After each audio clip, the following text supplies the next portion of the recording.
ಕಡೆಗಣನೆಗಾಗಿ ಕುಖ್ಯಾತರಾಗಿ ಕಾಯವ್ಯನನ್ನು ತಮ್ಮ ನಾಯಕನಾಗಿ ಆಯ್ಕೆ ಮಾಡಲು ಅವರನ್ನು ಸಂಪರ್ಕಿಸಿದರು. ಅವರು ಅವರ ಬುದ್ಧಿವಂತಿಕೆ, ಧೈರ್ಯ ಮತ್ತು ದೃಢ ಸಂಕಲ್ಪಕ್ಕೆ ಆಕರ್ಷಿತರಾದರು. ಅದು ಅವರನ್ನು ಹಾನಿಯಿಂದ ರಕ್ಷಿಸುತ್ತದೆ ಎಂದು ಅವರು ನಂಬಿದ್ದರು. ಕಾಯವ್ಯ ಅವರ ವಿನಂತಿಯನ್ನು ಒಪ್ಪಿಕೊಂಡರು.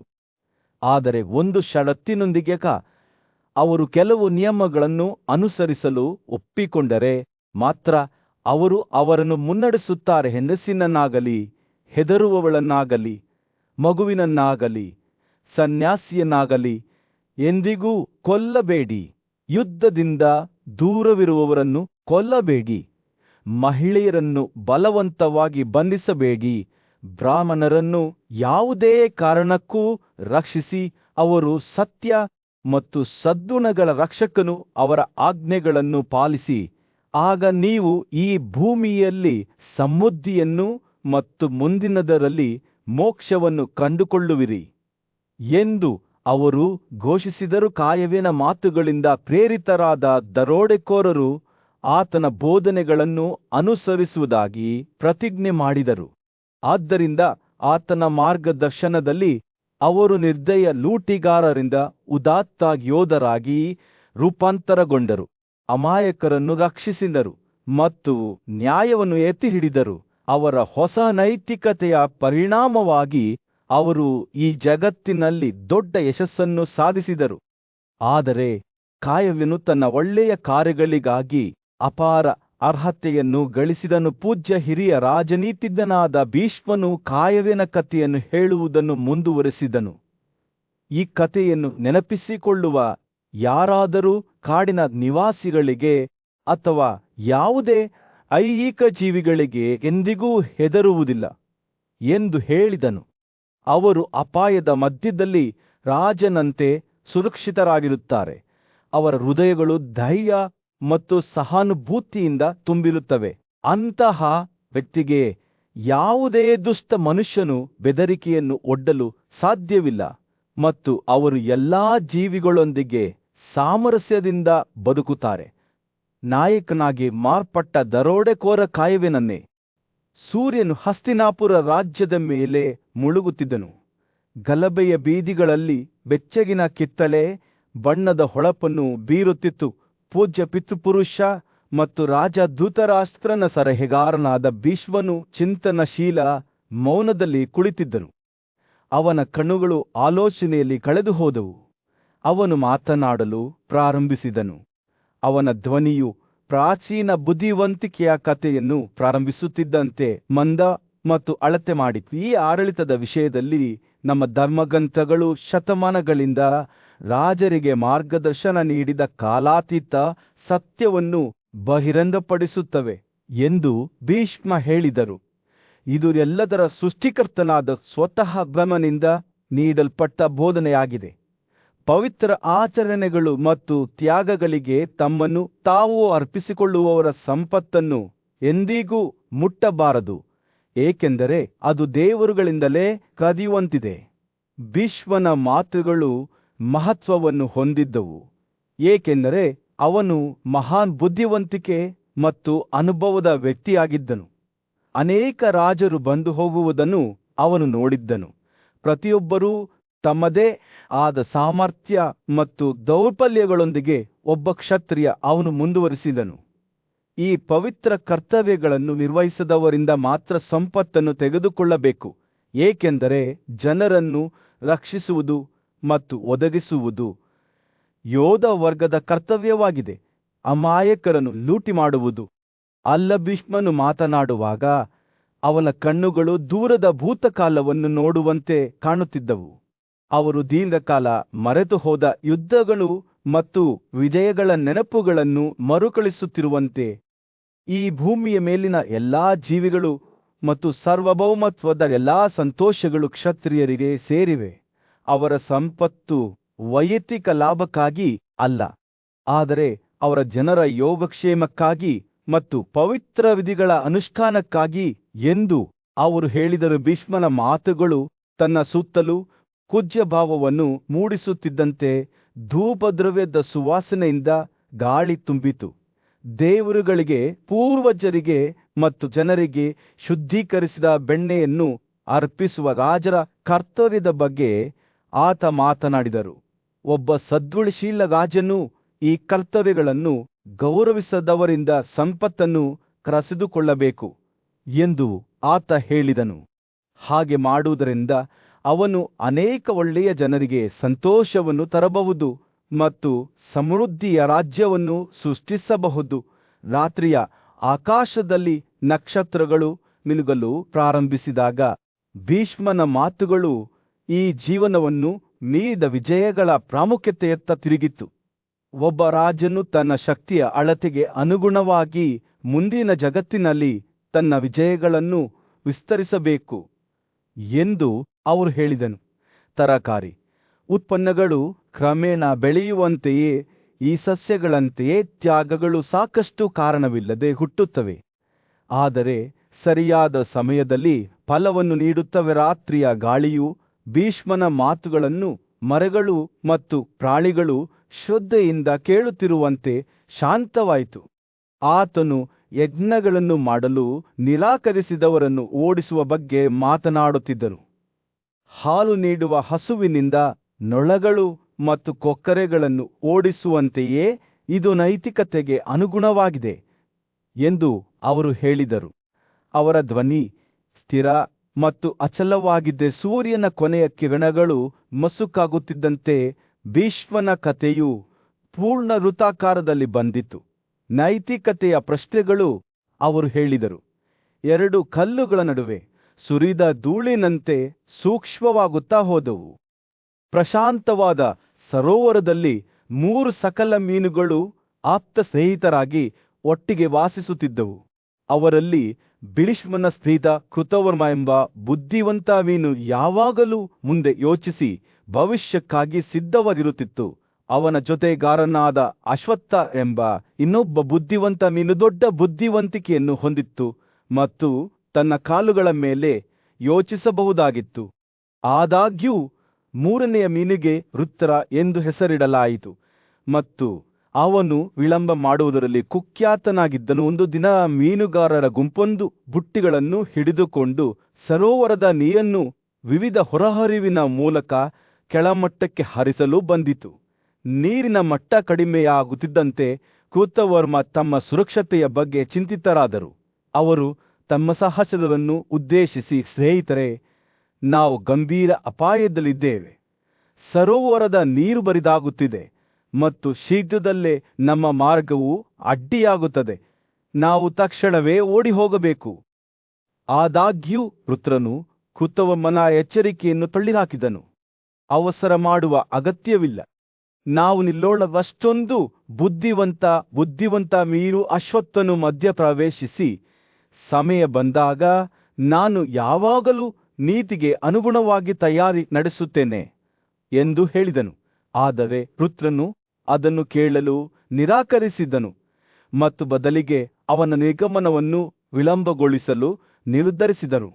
ತನ್ನ ಸಹಚರರು ಅವನನ್ನು ಗಂಭೀರವಾಗಿ ಪರಿಗಣಿಸುತ್ತಿಲ್ಲವೆಂದು ಅರಿತ ಕೃತವರ್ಮ ತನ್ನಷ್ಟಕ್ಕೆ ತಾನೇ ತ್ವರಿತವಾಗಿ ಕಾರ್ಯನಿರ್ವಹಿಸಲು ನಿರ್ಧರಿಸಿದನು.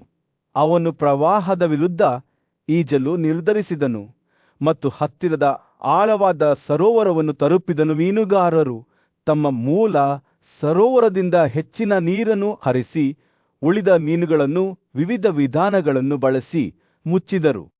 ಅವರು ಸ್ವಲ್ಪ ನೀರನ್ನು ಕೆರಳಿಸಲು ಪ್ರಾರಂಭಿಸಿದಾಗ ಅಶ್ವತ್ಥನು ಜಾಣತನದಿಂದ ಹಿಡಿದ ಮೀನುಗಳ ನಡುವೆ ಅಡಗಿಕೊಂಡನು. ಅವುಗಳ ಸುತ್ತಲೂ ಕಟ್ಟಿದ ದಾರವನ್ನು ಕಚ್ಚಿದನು. ಸಿಕ್ಕಿಬಿದ್ದಂತೆ ನಟಿಸಿದನು.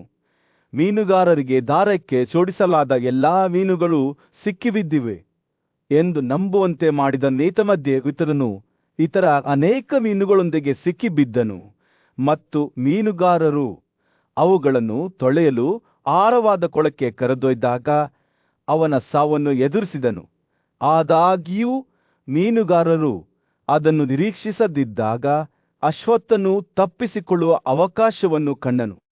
ಅವನು ದಾರದಿಂದ ಹೊರಬಂದನು ಮತ್ತು ಸುರಕ್ಷಿತ ಸ್ಥಳಕ್ಕೆ ಈಜಿದನು. ಭೀಷ್ಮನ ಮಾತುಗಳು ಗಾಳಿಯಲ್ಲಿ ಪ್ರತಿಧ್ವನಿಸಿದವು. ತನ್ನ ಬುದ್ಧಿವಂತಿಕೆಯ ಕೊರತೆಯಿಂದಾಗಿ ಅಪಾಯದ ಸಮಯವನ್ನು ದೈವಿಕಗೊಳಿಸಲು ವಿಫಲವಾದ ಮುಂದೂಡುವ ಮೀನಿನಂತೆಯೇ ತನ್ನನ್ನು ತಾನು ಬುದ್ಧಿವಂತನೆಂದು ಭಾವಿಸುವ, ಆದರೆ ಸಮಯಕ್ಕೆ ಸರಿಯಾಗಿ ಕಾರ್ಯನಿರ್ವಹಿಸಲು ವಿಫಲವಾದ ವ್ಯಕ್ತಿಯೂ ಸಹ ದೊಡ್ಡ ಅಪಾಯವನ್ನು ಎದುರಿಸುತ್ತಾನೆ. ಅವರು ಮುಂದುವರಿಸಿದರು, ಮತ್ತೊಂದೆಡೆ ಹೆಚ್ಚು ದೂರದೃಷ್ಟಿ ಮತ್ತು ಮನಸ್ಸಿನ ಉಪಸ್ಥಿತಿಯನ್ನು ಹೊಂದಿರುವವರು ಸಂತೋಷವನ್ನು ಸಾಧಿಸುವಲ್ಲಿ ಯಶಸ್ವಿಯಾಗುತ್ತಾರೆ ಮತ್ತು ಮುಂದೆ ಯೋಚಿಸುವವರು ಮತ್ತು ಸರಿಯಾದ ವಿಧಾನಗಳನ್ನು ಬಳಸಿಕೊಂಡು ತಮ್ಮ ಗುರಿಗಳಿಗಾಗಿ ಸಿದ್ಧರಾಗುವವರು ಇನ್ನೂ ಹೆಚ್ಚಿನ ಯಶಸ್ಸನ್ನು ಸಾಧಿಸುತ್ತಾರೆ. ಭೀಷ್ಮನ ಮಾತುಗಳು ಕೇವಲ ಸಲಹೆಯಷ್ಟೇ ಅಲ್ಲ, ಪ್ರಪಂಚದ ಬಗೆಗಿನ ತನ್ನ ಸ್ವಂತ ತಿಳುವಳಿಕೆಯ ಪ್ರತಿಬಿಂಬವೂ ಆಗಿದ್ದವು. ಸಮಯವು ಕ್ಷಣಿಕವಾಗಿದೆ ಮತ್ತು ಅದನ್ನು ನೋಡಲಾಗುವುದಿಲ್ಲ ಎಂದು ಆತನಿಗೆ ತಿಳಿದಿತ್ತು. ಆದರೂ ಅದು ನಮ್ಮ ಜೀವನವನ್ನು ರೂಪಿಸುತ್ತದೆ ಮತ್ತು ನಮ್ಮ ಹಣೆಬರಹವನ್ನು ನಿರ್ಧರಿಸುತ್ತದೆ. ಸಮಯದ ವಿಭಜನೆಗಳು ಕಷ್ಟದಿಂದ ಕಲ್ಪದವರೆಗೆ ಮತ್ತು ವಿರಿದ ಮುತ್ತುಗಳು ಇವೆಲ್ಲವೂ ಮಾನವ ಹಣೆಬರಹವನ್ನು ರೂಪಿಸುವಲ್ಲಿ ತಮ್ಮ ಪಾತ್ರವನ್ನು ವಹಿಸುತ್ತವೆ. ಕೊನೆಯಲ್ಲಿ ಮುಂದೆ ಯೋಚಿಸುವವರು ತಮ್ಮ ದೂರದೃಷ್ಟಿ ಮತ್ತು ಉಪಸ್ಥಿತಿಯನ್ನು ಬಳಸಿಕೊಂಡು ಮುಂದೆ ಯೋಚಿಸುತ್ತಾರೆ ಎಂದು ಭೀಷ್ಮ ತೀರ್ಮಾನಿಸಿದರು. ದಟ್ಟವಾದ ಕಾಡಿನ ಮಧ್ಯದಲ್ಲಿ ಒಂದು ಭವ್ಯವಾದ ಬನಿಯನ್ ಮರವು ಎತ್ತರವಾಗಿ ನಿಂತಿತ್ತು. ಅದರ ಕಾಂಡವು ಬಲವಾದ ಮತ್ತು ಗಟ್ಟಿಮುಟ್ಟಾಗಿತ್ತು. ಎಲ್ಲಾ ದಿಕ್ಕುಗಳಲ್ಲಿ ಹಲವಾರು ಕೊಂಬೆಗಳನ್ನು ವಿಸ್ತರಿಸಿತ್ತು. ಈ ಮರವು ವಿವಿಧ ಜೀವಿಗಳಿಗೆ ಸ್ವರ್ಗವಾಗಿತ್ತು. ಅದರ ಕೊಂಬೆಗಳ ಸಿಹಿ ಮಧುರವನ್ನು ಹಾಡುವ ಪಕ್ಷಿಗಳು ಸೇರಿದಂತೆ ಈ ಭವ್ಯವಾದ ಮರದ ಬುಡದಲ್ಲಿ ಪಾಲಿತ ಎಂಬ ಬುದ್ಧಿವಂತ ಇಲಿ ವಾಸಿಸುತ್ತಿತ್ತು. ತನ್ನ ಸುರಕ್ಷತೆಯನ್ನು ಖಚಿತಪಡಿಸಿಕೊಳ್ಳಲು ಸಂಕೀರ್ಣವಾದ ಸುರಂಗಗಳು ಮತ್ತು ಹೊರಹರಿವಿನ ಜಾಲವನ್ನು ಅಗೆದಿತ್ರಿತ ಮಧ್ಯೆ ಮರದ ಒಂದು ಕೊಂಬೆಯ ಮೇಲೆ ಸೊಗಸಾದ ಮತ್ತು ಕುತಂತ್ರದ ಬೆಕ್ಕಾದ ಲೋಮಾಸ ಆರಾಮವಾಗಿ ವಾಸಿಸುತ್ತಿತ್ತು. ತುಂಬಾ ಹತ್ತಿರದಲ್ಲಿ ಅಲೆದಾಡಿದ ಪಕ್ಷಿಗಳ ಸ್ಥಿರವಾದ ಪೂರೈಕೆಯನ್ನು ತಿನ್ನುತ್ತಿತ್ತು. ಆದಾಗ್ಯೂ ಈ ಬೆಕ್ಕಿನಂಥ ಪರಭಕ್ಷಕಕ್ಕಾಗಿ ಅದೃಷ್ಟವು ಬೇರೆ ಯೋಜನೆಗಳನ್ನು ಹೊಂದಿತ್ತು. ಒಬ್ಬ ಕುತಂತ್ರದ ಬೇಟೆಗಾರನಾದ ಚಂಡಾಲನು ತನ್ನ ಬಲೆಗಳನ್ನು ಹತ್ತಿರದಲ್ಲಿ ಸ್ಥಾಪಿಸಿದ್ದನು ಮತ್ತು ಒಂದು ದಿನ ಬೆಕ್ಕು ಅವುಗಳಲ್ಲಿ ಒಂದರಲ್ಲಿ ಸಿಕ್ಕಿ ಹಾಕಿಕೊಂಡಿತು. ಬೆಕ್ಕು ಬಲೆಯಿಂದ ತನ್ನನ್ನು ಮುಕ್ತಗೊಳಿಸಲು ಹೆಣಗಾಡುತ್ತಿರುವಾಗ ಒಂದು ಅವಕಾಶವನ್ನು ಅರಿತುಕೊಂಡ ಪಾಲಿತ ತನ್ನ ಭೂಗತ ಗುರೆಯಿಂದ ಹೊರಬಂದಿತು. ಅವನು ಎಚ್ಚರಿಕೆಯಿಂದ ಬಲೆಯ ಹತ್ತಿರ ಹೋದನು. ಅಲ್ಲಿ ಅವನು ಬೆಕ್ಕಿನ ಸಂಕಟವನ್ನು ಕಂಡುಹಿಡಿದನು. ಯಾವುದೇ ಹಿಂಜರಿಕೆಯಿಲ್ಲದೆ ಇಲಿಬೆಟ್ನಂತೆ ಉಳಿದ ಮಾಂಸವನ್ನು ತಿನ್ನಲು ಪ್ರಾರಂಭಿಸಿತು. ಪರಿಸ್ಥಿತಿಯ ವ್ಯಂಗ್ಯವನ್ನು ನೋಡಿ ತನ್ನಷ್ಟಕ್ಕೆ ತಾನೇ ನಗುತ್ತಿತ್ತು. ಆದಾಗ್ಯೂ ಪಾಲಿತನ ಸಂತೋಷವು ಅಲ್ಪಕಾಲಿಕವಾಗಿತ್ತು, ಏಕೆಂದರೆ ಅವನ ಉಪಸ್ಥಿತಿಯು 2 ಹೊಸ ಪ್ರಭಕ್ಷಕಗಳನ್ನು ಆಕರ್ಷಿಸಿದೆ ಎಂದು ಅವನು ಶೀಘ್ರದಲ್ಲೇ ಅರಿತುಕೊಂಡನು. ಹರಿತ ಎಂಬ ತಾಮ್ರದ ಕಣ್ಣಿನ ಮುಂಗುಸಿ ಮತ್ತು ಚಂದ್ರಕ ಎಂಬ ಗೂಬೆಯಲೆಯು ಎಲ್ಲಾ ಕಡೆಗಳಿಂದ ಅಪಾಯದಿಂದ ಆವೃತವಾಗಿದೆ. ಯಾವುದೇ ಸ್ಪಷ್ಟವಾದ ತಪ್ಪಿಸಿಕೊಳ್ಳುವ ಮಾರ್ಗವಿಲ್ಲ. ಈ ಹತಾಶ ಕ್ಷಣದಲ್ಲಿ ಪಾಲಿತನು ನಿರ್ಣಾಯಕ ನಿರ್ಧಾರವನ್ನು ತೆಗೆದುಕೊಂಡ. ಈಗ ಬಲೆಯಲ್ಲಿ ಸಿಕ್ಕಿಬಿದ್ದ ತನ್ನ ಶತ್ರುವಾದ ಬೆಕ್ಕಿನ ರಕ್ಷಣೆಯನ್ನು ಪಡೆಯಲು ಅವನು ನಿರ್ಧರಿಸಿದನು. ಬೆಕ್ಕಿನ ಸಂಕಟವು ಅವರಿಬ್ಬರಿಗೂ ಬದುಕುಳಿಯುವ ಅವಕಾಶವಾಗಿ ಬದಲಾಗಬಹುದು ಎಂಬುದನ್ನು ಗುರುತಿಸಿದ ಪಾಲಿತ ಬೆಕ್ಕಿನ ಸ್ವಂತ ಹಿತಾಸಕ್ತಿಗಳ ಬಗ್ಗೆ ಸಲಹೆ ನೀಡಲು ನಿರ್ಧರಿಸಿದನು. ಅವನು ಬೆಕ್ಕಿನ ಬಳಿ ಹೋಗಿ ಅದರೊಂದಿಗೆ ತರ್ಕಿಸಲು ಪ್ರಾರಂಭಿಸಿದನು. ನೀವು ಅದೃಷ್ಟದ ವಿರುದ್ಧ ಏಕೆ ಹೋರಾಡಬೇಕು? ಪಾಲಿತ ಕೇಳಿದರು. ನೀವು ಈ ಬಲೆಯಲ್ಲಿ ಸಿಕ್ಕಿ ಹಾಕಿಕೊಂಡಿದ್ದೀರಿ ಮತ್ತು ನೀವು ಹೋರಾಡುವುದನ್ನು ಮುಂದುವರಿಸಿದರೆ ನೀವು ಹೆಚ್ಚು ಅಪಾಯವನ್ನು ಮಾತ್ರ ಆಹ್ವಾನಿಸುತ್ತೀರಿ. ಬದಲಿಗೆ ನನ್ನೊಂದಿಗೆ ಶಾಂತಿ ಸ್ಥಾಪಿಸಲು ಯೋಚಿಸಿ, ಒಟ್ಟಾಗಿ ನಾವು ಈ ಸಂಕಷ್ಟದಿಂದ ಹೊರಬರಲು ಒಂದು ಮಾರ್ಗವನ್ನು ಕಂಡುಕೊಳ್ಳಬಹುದು. ಎಲೆಯ ಮಾತುಗಳು ಬೆಕ್ಕಿನ ಮನಸ್ಸಿನಲ್ಲಿ ಒಂದು ತಾಳವನ್ನು ಹೊಡೆದವು. ಅದರ ಪರಿಸ್ಥಿತಿ ನಿಜಕ್ಕೂ ಅನಿಶ್ಚಿತವಾಗಿದೆ ಮತ್ತು ಪಾಲಿತದೊಂದಿಗೆ ಮೈತ್ರಿ ಮಾಡಿಕೊಳ್ಳುವುದು ಬದುಕುಳಿಯುವ ಅತ್ಯುತ್ತಮ ಅವಕಾಶವಾಗಿರಬಹುದು ಎಂದು ಅದು ಅರಿತುಕೊಂಡಿತು. ಇಬ್ಬರು ಮಾಜಿ ಶತ್ರುಗಳು ತಮ್ಮ ಆಯ್ಕೆಗಳನ್ನು ಚರ್ಚಿಸಲು ಪ್ರಾರಂಭಿಸಿದರು ಮತ್ತು ಅವರು ಮಾತನಾಡುತ್ತಿರುವಾಗ ಅಸಂಭವವಾದ ಸ್ನೇಹವು ಅರಳಿತು. ಬನಿಯ ಮರದ ಈ ಕಥೆಯಲ್ಲಿ ಪ್ರತಿಕೂಲ ಪರಿಸ್ಥಿತಿಯನ್ನು ಹೇಗೆ ಎದುರಿಸಬೇಕು ಎಂಬುದರ ಬಗ್ಗೆ ನಾವು ಕಾಲಾತೀತ ಪಾಠವನ್ನು ಕಂಡುಕೊಳ್ಳುತ್ತೇವೆ. ಅನೇಕ ಅಪಾಯಗಳ ನಡುವೆಯೂ ಒಬ್ಬರು ವಿಮರ್ಶಾತ್ಮಕವಾಗಿ ಯೋಚಿಸಬೇಕು ಮತ್ತು ಅನಿರೀಕ್ಷಿತ ಸ್ಥಳಗಳಿಂದ ಉದ್ಭವಿಸಬಹುದಾದ ಅವಕಾಶಗಳನ್ನು ಹುಡುಕಬೇಕು. ಹಾಗೆ ಮಾಡುವ ಮೂಲಕ ನಾವು ಆಗಾಗ್ಗೆ ನಮ್ಮ ಶತ್ರುಗಳನ್ನು ಮಿತ್ರವನ್ನಾಗಿ ಪರಿವರ್ತಿಸಬಹುದು ಮತ್ತು ಅತ್ಯಂತ ಬೆದರಿಸುವ ಸವಾಲುಗಳಿಂದಲೂ ಒಂದು ಮಾರ್ಗವನ್ನು ಕಂಡುಕೊಳ್ಳಬಹುದು. ಈ ದೃಷ್ಟಾಂತವನ್ನು ಯುಧಿಷ್ಠಿರನ ಮುತ್ತಜ್ಜನಾದ ಭೀಷ್ಮನು ಹಂಚಿಕೊಂಡನು. ಆತನು ಸಂಕಟದ ಸಮಯದಲ್ಲಿ ರಾಜನು ತನ್ನನ್ನು ಹೇಗೆ ನಡೆಸಿಕೊಳ್ಳಬೇಕು ಎಂಬುದರ ಬಗ್ಗೆ ಬುದ್ಧಿವಂತಿಕೆಯನ್ನು ನೀಡಲು ಪ್ರಯತ್ನಿಸಿದನು. ಭೀಷ್ಮನ ಮಾತುಗಳು ಸಹಾನುಭೂತಿ ಮತ್ತು ತಿಳುವಳಿಕೆಯಿಂದ ಕೂಡಿದ್ದವು, ಏಕೆಂದರೆ ಆತನೊಂದಿಗೆ ಶಾಂತಿ ಸ್ಥಾಪಿಸುವುದನ್ನು ವಿವರಿಸಿದನು. ಕಂಪಿಲ್ಯದಲ್ಲಿರುವ ರಾಜ ಬ್ರಹ್ಮದತ್ತನ ಅರಮನೆಯಲ್ಲಿ ರಾಜಮನೆತನದವರೊಂದಿಗೆ ಪೂಜಾನಿ ಎಂಬ ಹೆಸರಿನ ಒಂದು ಗಮನಾರ್ಹ ಪಕ್ಷಿಯು ವಾಸಿಸುತ್ತಿತ್ತು. ಪೂಜಾನಿ ಸಾಮಾನ್ಯ ಪಕ್ಷಿ ಆಗಿರಲಿಲ್ಲ. ಅವಳಿಗೆ ಹೆಚ್ಚಿನ ಜ್ಞಾನವಿತ್ತು ಮತ್ತು ಎಲ್ಲಾ ಪ್ರಾಣಿಗಳ ಕೂಗುಗಳನ್ನು ಅನುಕರಿಸಲು ಸಾಧ್ಯವಿತ್ತು. ಅವಳು ಬಹಳ ಸಮಯದಿಂದ ಅರಮನೆಯಲ್ಲಿ ವಾಸಿಸುತ್ತಿದ್ದಳು ಮತ್ತು ರಾಜನ ರಾಣಿಯು ಪೂಜಾನಿ ಅವರ ಸ್ವಂತ ಸಂತತಿಯಂತೆಯೇ ಮಗನಿಗೆ ಜನ್ಮ ನೀಡಿದ್ದಳು. ಪ್ರತಿದಿನ ಪೂಜಾನಿ ಸಮುದ್ರದ ತೀರಕ್ಕೆ ಹೋಗಿ 2 ಹಣ್ಣುಗಳನ್ನು ಮರಳಿ ತರುತ್ತಿದ್ದಳು, ಒಂದು ತನ್ನ ಮಗುವಿಗೆ ಮತ್ತು ಇನ್ನೊಂದು ಶಿಶು ರಾಜಕುಮಾರನಿಗೆ. ಈ ಹಣ್ಣುಗಳು ಅಮೃತದಂತೆ ಸಿಹಿಯಾಗಿರುತ್ತವೆ, ಶಕ್ತಿ ಮತ್ತು ಶಕ್ತಿಯನ್ನು ಹೆಚ್ಚಿಸುವ ಸಾಮರ್ಥ್ಯವನ್ನು ಹೊಂದಿದ್ದವು.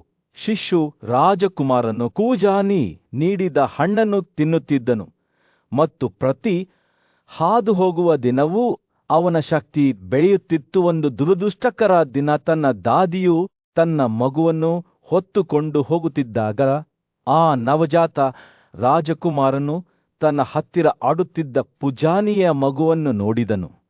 ಮಗುವಿನ ಹಠಮಾರಿತನದಿಂದ ಅವನು ಆ ಪಕ್ಷಿಯ ಕಡೆಗೆ ಓಡಿದನು. ಅದನ್ನು ತನ್ನ ಕೈಯಲ್ಲಿ ಎತ್ತಿಕೊಂಡು ಅದರ ಜೀವವನ್ನು ಒತ್ತಿದನು.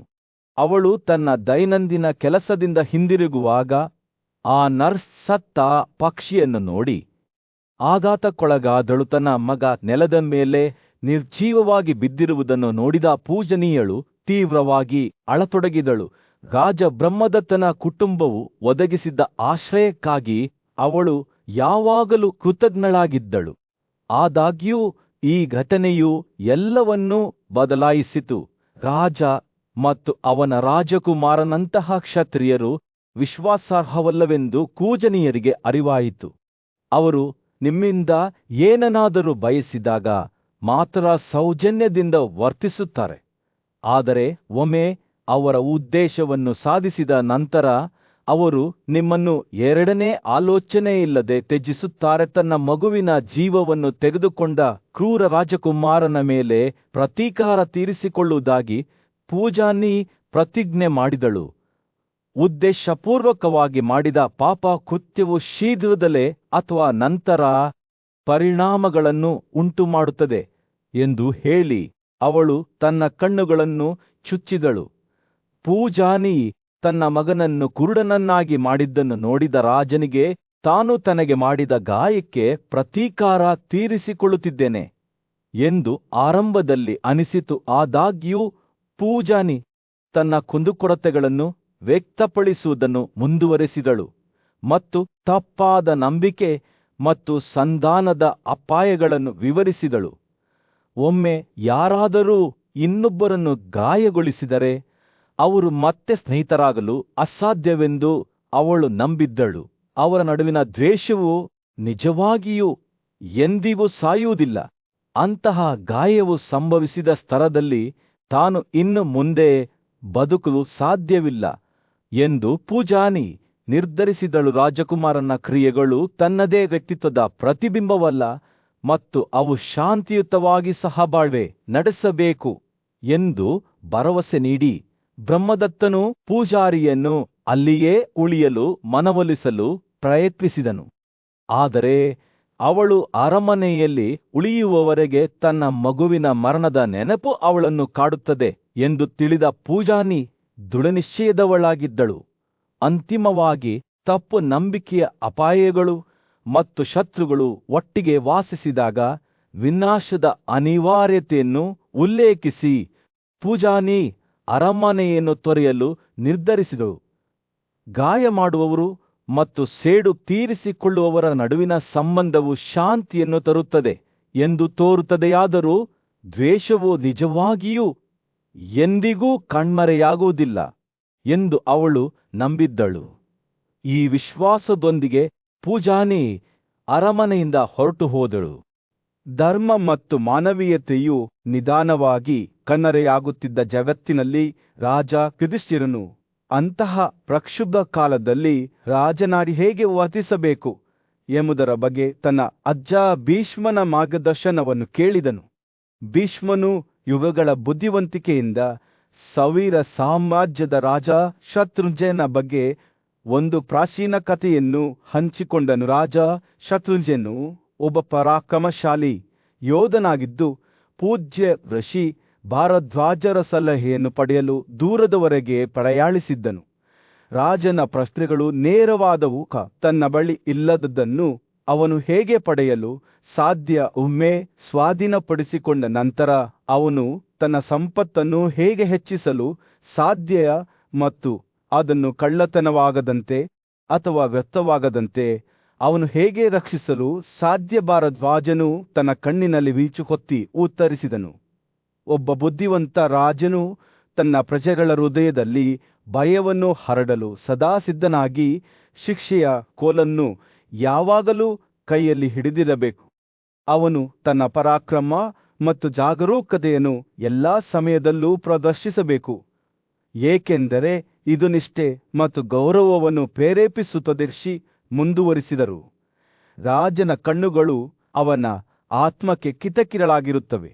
ಅವನ ಶತ್ರುಗಳ ನಡುವಿನ ದೌರ್ಬಲ್ಯ ಅಥವಾ ವಂಚನೆಯ ಚಿಹ್ನೆಗಳ ಬಗ್ಗೆ ಅವರು ಯಾವಾಗಲೂ ಜಾಗರೂಕರಾಗಿರಬೇಕು. ತಮ್ಮ ರಾಜನು ನ್ಯಾಯದ ಕೋಲನ್ನು ಮೇಲೆ ಹಿಡಿದಿರುವುದನ್ನು ನೋಡಿದಾಗ ಅವನ ಜನರು ಭಯದಿಂದ ನಡುಗುತ್ತಾರೆ. ನನ್ನ ಪ್ರಿಯ ರಾಜನೇ, ದಂಡನೆಯು ರಾಜನ ಶಸ್ತ್ರಾಗಾರದಲ್ಲಿ ಅತ್ಯಂತ ಅಗತ್ಯವಾದ ಸಾಧನವಾಗಿದೆ. ನಂತರ ಭೀಷ್ಮನು ಈ ತತ್ವಶಾಸ್ತ್ರವನ್ನು ವಿವರಿಸುತ್ತಾ, ಬುದ್ಧಿವಂತ ರಾಜನು ಆಮೆಯಂತೆರಿರಬೇಕು, ತನ್ನ ಕಾರ್ಯಗಳಲ್ಲಿ ನಿಧಾನ ಮತ್ತು ಉದ್ದೇಶಪೂರ್ವಕವಾಗಿರಬೇಕು, ಆದರೆ ಸಮಯ ಸೂಕ್ತವಾದಾಗ ಹೊಡೆಯಲು ಯಾವಾಗಲೂ ಸಿದ್ಧನಾಗಿರಬೇಕು ಎಂದು ವಿವರಿಸಿದನು. ಅವನು ಆಡಳಿತದ 4 ಸ್ತಂಭಗಳನ್ನು ಎಚ್ಚರಿಕೆಯಿಂದ ಸಮತೋಲನಗೊಳಿಸಬೇಕು: ಸಂಧಾನ, ಉಡುಗೊರೆ ನೀಡುವುದು, ವಿಭಜನೆ ಮತ್ತು ಶಿಕ್ಷೆ. ನಿಜವಾದ ನಾಯಕನಾದ ಭೀಷ್ಮನು ಎಚ್ಚರಿಸಿದಂತೆ ಶತ್ರುವನ್ನು ಸಿಹಿ ಮಾತುಗಳಿಂದ ಸಮಾಧಾನಪಡಿಸುವುದು ಹೇಗೆ ಎಂದು ತಿಳಿದಿರಬೇಕು, ಆದರೆ ದೌರ್ಬಲ್ಯ ಅಥವಾ ದ್ರೋಹದ ಚಿಹ್ನೆಗಳ ಬಗ್ಗೆ ಸದಾ ಜಾಗರೂಕರಾಗಿರಬೇಕು. ಗಾಳಿಯು ಅವರ ಪರವಾಗಿ ಇರುವವರೆಗೆ ಒಬ್ಬರು ತಮ್ಮ ಶತ್ರುಗಳನ್ನು ತಮ್ಮ ಹೆಗಲ ಮೇಲೆ ಹೊತ್ತುಕೊಳ್ಳಬೇಕು. ಅವರು ಹೇಳಿದರು, ಆದರೆ ಉಬ್ಬರವಿಳಿತವು ತಿರುಗಿದಾಗ ಅವುಗಳನ್ನು ಕಲ್ಲಿನ ಮೇಲೆ ಮಣ್ಣಿನ ಜಾಡಿಯಂತೆ ಮುರಿಯಿರಿ. ಬುದ್ಧಿವಂತ ವೃದ್ಧದಶಿ ನಂತರ ಕೆಲವು ಪ್ರಾಯೋಗಿಕ ಸಲಹೆಗಳನ್ನು ನೀಡಿದರು. ರಾಜನು ಕೊಕಿಲ, ಹಂದಿ ಮತ್ತು ಮೇರು ಪರ್ವತಗಳನ್ನು ಅನುಕರಿಸಬೇಕು. ಇವೆಲ್ಲವೂ ಶಕ್ತಿ ಮತ್ತು ಸ್ಥಿತಿಸ್ಥಾಪಕತ್ವದ ಸಂಕೇತಗಳಾಗಿವೆ. ಅವನು ಆಗಾಗ್ಗೆ ತನ್ನ ಶತ್ರುಗಳ ಮನೆಗಳಿಗೆ ಭೇಟಿ ನೀಡಬೇಕು, ಅವರ ಯೋಗಕ್ಷೇಮದ ಬಗ್ಗೆ ಕಾಳಜಿ ವಹಿಸಬೇಕು, ಆದರೆ ಯಾವಾಗಲೂ ಅವರ ದೌರ್ಬಲ್ಯಗಳ ಮೇಲೆ ನಿಗಾ ಇಡಬೇಕು. ತನ್ನ ಮಾನವೀಯತೆಯ ದೃಷ್ಟಿಯನ್ನು ಕಳೆದುಕೊಳ್ಳದೆ ಪ್ರತಿಯೊಂದು ಸಂಘರ್ಷದಿಂದಲೂ ವಿಜಯಶಾಲಿಯಾಗಿ ಹೊರಹೊಮ್ಮುವುದು ರಾಜನ ಅಂತಿಮ ಗುರಿಯಾಗಿದೆ ಎಂದು ಒತ್ತಿ ಹೇಳುವ ಮೂಲಕ ಭೀಷ್ಮನು ಮುಕ್ತಾಯಗೊಳಿಸಿದನು. ಸುಂದರವಾದ ಹೂವುಗಳನ್ನು ಹೊಂದಿರುವ ಮರವು ಅದರ ಬೇರುಗಳಲ್ಲಿ ದುರ್ಬಲವಾಗಿರಬಹುದು ಎಂದು ಅವನು ಹೇಳಿದನು, ಆದರೆ ಒಬ್ಬನು ತನ್ನನ್ನು ತಾನು ನೋಟದಿಂದ ಪ್ರಭಾವಿತನಾಗಲು ಬಿಡಬಾರದು. ಕೊನೆಯಲ್ಲಿ ಭೀಷ್ಮನ ಮಾತುಗಳು ರಾಜ ಯುಧಿಷ್ಠಿರನ ತೊಂದರೆಗೀಡಾದ ಆತ್ಮಕ್ಕೆ ಒಂದು ಮುಲಾಮು ಇದ್ದವು. ನಾಯಕತ್ವದ ವಿಶ್ವಾಸಘಾತುಕ ನೀರಿನಲ್ಲಿ ಸಂಚರಿಸಲು ಮಾರ್ಗದರ್ಶನ ಮತ್ತು ಬುದ್ಧಿವಂತಿಕೆಯನ್ನು ನೀಡುತ್ತಿದ್ದವು. ಜಗತ್ತು ಪತನದ ಅಂಚಿನಲ್ಲಿತ್ತು. ಪರಾಕ್ರಮಶಾಲಿಯಾದ ಯುಧಿಷ್ಠಿರನು ತನ್ನ ಬುದ್ಧಿವಂತ ಮೊಮ್ಮಗನಾದ ಭೀಷ್ಮನ ಮುಂದೆ ನಿಂತು ಅವನ ಮನಸ್ಸಿನ ಮೇಲೆ ಭಾರವಾದ ಪ್ರಶ್ನೆಯನ್ನು ಕೇಳಿದನು.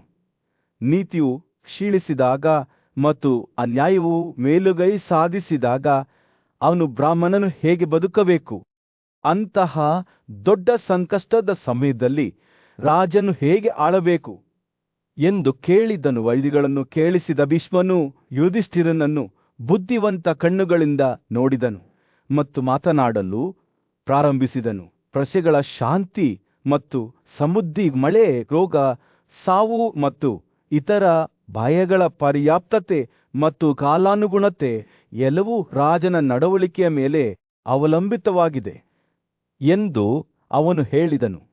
ಅಂತಹ ದುಃಖದ ಸಮಯ ಬಂದಾಗ ನೀತಿವಂತರು ತೀರ್ಪಿನ ಸಹಾಯದಿಂದ ಜೀವನವನ್ನು ಪೋಷಿಸಬೇಕು. ನಂತರ ಭೀಷ್ಮನು ದೊಡ್ಡ ಬರಗಾಲದ ಸಮಯದಲ್ಲಿ ಬದುಕಿದ್ದ ಮಹಾನ್ ಋಷಿ ವಿಶ್ವಾಮಿತ್ರನ ಬಗ್ಗೆ ಒಂದು ಹಳೆಯ ಕಥೆಯನ್ನು ಹೇಳಿದನು. ಭೂಮಿಯು 12 ವರ್ಷಗಳ ಕಾಲ ಬಳಲುತ್ತದೆ ಎಂದು ದೇವರುಗಳು ಆದೇಶಿಸಿದ್ದರು ಮತ್ತು ಹಾಗೆಯೇ ಆಯಿತು. ನದಿಗಳು ಕಿರಿದಾದ ತೊರೆಗಳಾಗಿ ಕುಗ್ಗಿದವು, ಸರೋವರಗಳು ಮತ್ತು ಬಾವಿಗಳು ಕಣ್ಮರೆಯಾದವು ಮತ್ತು ಬ್ರಾಹ್ಮಣರು ತ್ಯಾಗ ಮತ್ತು ವೇದಗಳ ಪಠಣದಿಂದ ದೂರವಿದ್ದರು. ಭೀಷ್ಮನು ಮಾತನಾಡುತ್ತಿದ್ದಂತೆ ಯುಧಿಷ್ಠಿರನ ಮನಸ್ಸು ವಿಶ್ವಾಮಿತ್ರನ ಮಹಾವಿಚಾರಣೆಯ ಬಗ್ಗೆ ಕೇಳಿದ ಸಮಯಕ್ಕೆ ಅಲೆದಾಡಿತು. ತನ್ನ ಮಹಾನ್ ಬುದ್ಧಿವಂತಿಕೆಗೆ ಹೆಸರುವಾಸಿಯಾಗಿದ್ದ ಋಷಿ ಮನೆಯಿಲ್ಲದೆ ಅಲೆದಾಡಬೇಕಾಯಿತು ಮತ್ತು ಹಸಿವಿನಿಂದ ಬಳಲುತ್ತಿದ್ದನು. ಅವನು ತನ್ನ ಹೆಂಡತಿ ಮತ್ತು ಮಗನನ್ನು ಆಶ್ರಯದ ಸ್ಥಳದಲ್ಲಿ ಬಿಟ್ಟು ಬೆಂಕಿಯಿಲ್ಲದ ಮತ್ತು ಮನೆಯಿಲ್ಲದ ಭೂಮಿಯಲ್ಲಿ ಸುತ್ತಾಡುತ್ತಿದ್ದನು. ಒಂದು ದಿನ ವಿಶ್ವಾಮಿತ್ರನು ಕುರಬೇಟೆಗಾರರು ವಾಸಿಸುತ್ತಿದ್ದ ಒಂದು ಕುಗ್ರಾಮಕ್ಕೆ ಬಂದನು. ಆ ಕುಗ್ರಾಮವು ಮುರಿದ ಜಾಡಿಗಳು ಮತ್ತು ಮಣ್ಣಿನಿಂದ ಮಾಡಿದ ಮಡಿಕೆಗಳಿಂದ ತುಂಬಿತ್ತು. ನಾಯಿಗಳ ಚರ್ಮವು ಇಲ್ಲಿ ಅಲ್ಲಿ ಹರಡಿತ್ತು ಮತ್ತು ಮೂಳೆಗಳು ಮತ್ತು ತಲೆಬುರುಡೆಗಳು ರಾಶಿಗಳಲ್ಲಿ ಬಿದ್ದಿದ್ದವು. ಆಹಾರಕ್ಕಾಗಿ ಹುಡುಕುತ್ತಿರುವಾಗ ಋಷಿಯ ಹೊಟ್ಟೆ ಹಸಿವಿನಿಂದ ಕೂಗಿತು, ಆದರೆ ಏನೂ ಸಿಗಲಿಲ್ಲ. ಸೂರ್ಯ ಮುಳುಗಲು ಪ್ರಾರಂಭಿಸಿದಾಗ ವಿಶ್ವಾಮಿತ್ರನು ಆ ನಿರ್ಜನವಾದ ಹಳ್ಳಿಯಲ್ಲಿ ದೌರ್ಬಲ್ಯದಿಂದ ಕುಸಿದು ಬಿದ್ದನು. ಅವನು ತನ್ನ ಪರಿಸ್ಥಿತಿಯ ಬಗ್ಗೆ ಯೋಚಿಸಿದನು ಮತ್ತು ಈಗ ತಾನು ಏನು ಮಾಡುವುದು ಉತ್ತಮ ಎಂದು ಯೋಚಿಸಿದನು. ಚಂದಾರನ ಗುಡಿಸಲೊಂದರ ನೆಲದ ಮೇಲೆ ನಾಯಿಯ ಮಾಂಸ ಎಂಬ ದೊಡ್ಡ ತುಂಡು ಹರಡಿರುವುದನ್ನು ಅವನು ನೋಡಿದನು.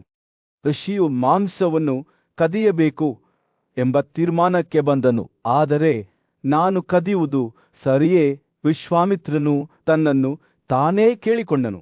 ಬ್ರಾಹ್ಮಣನಾದ ನಾನು ನನಗೆ ಸೇರದ ಏನನ್ನಾದರೂ ತೆರೆದುಕೊಳ್ಳಬಹುದೇ? ಈ ಕಳ್ಳತನದ ಕೃತ್ಯವು ಸಂಕಷ್ಟದ ಸಮಯದಲ್ಲಿ ಅನುಮತಿಸಬಹುದೇ?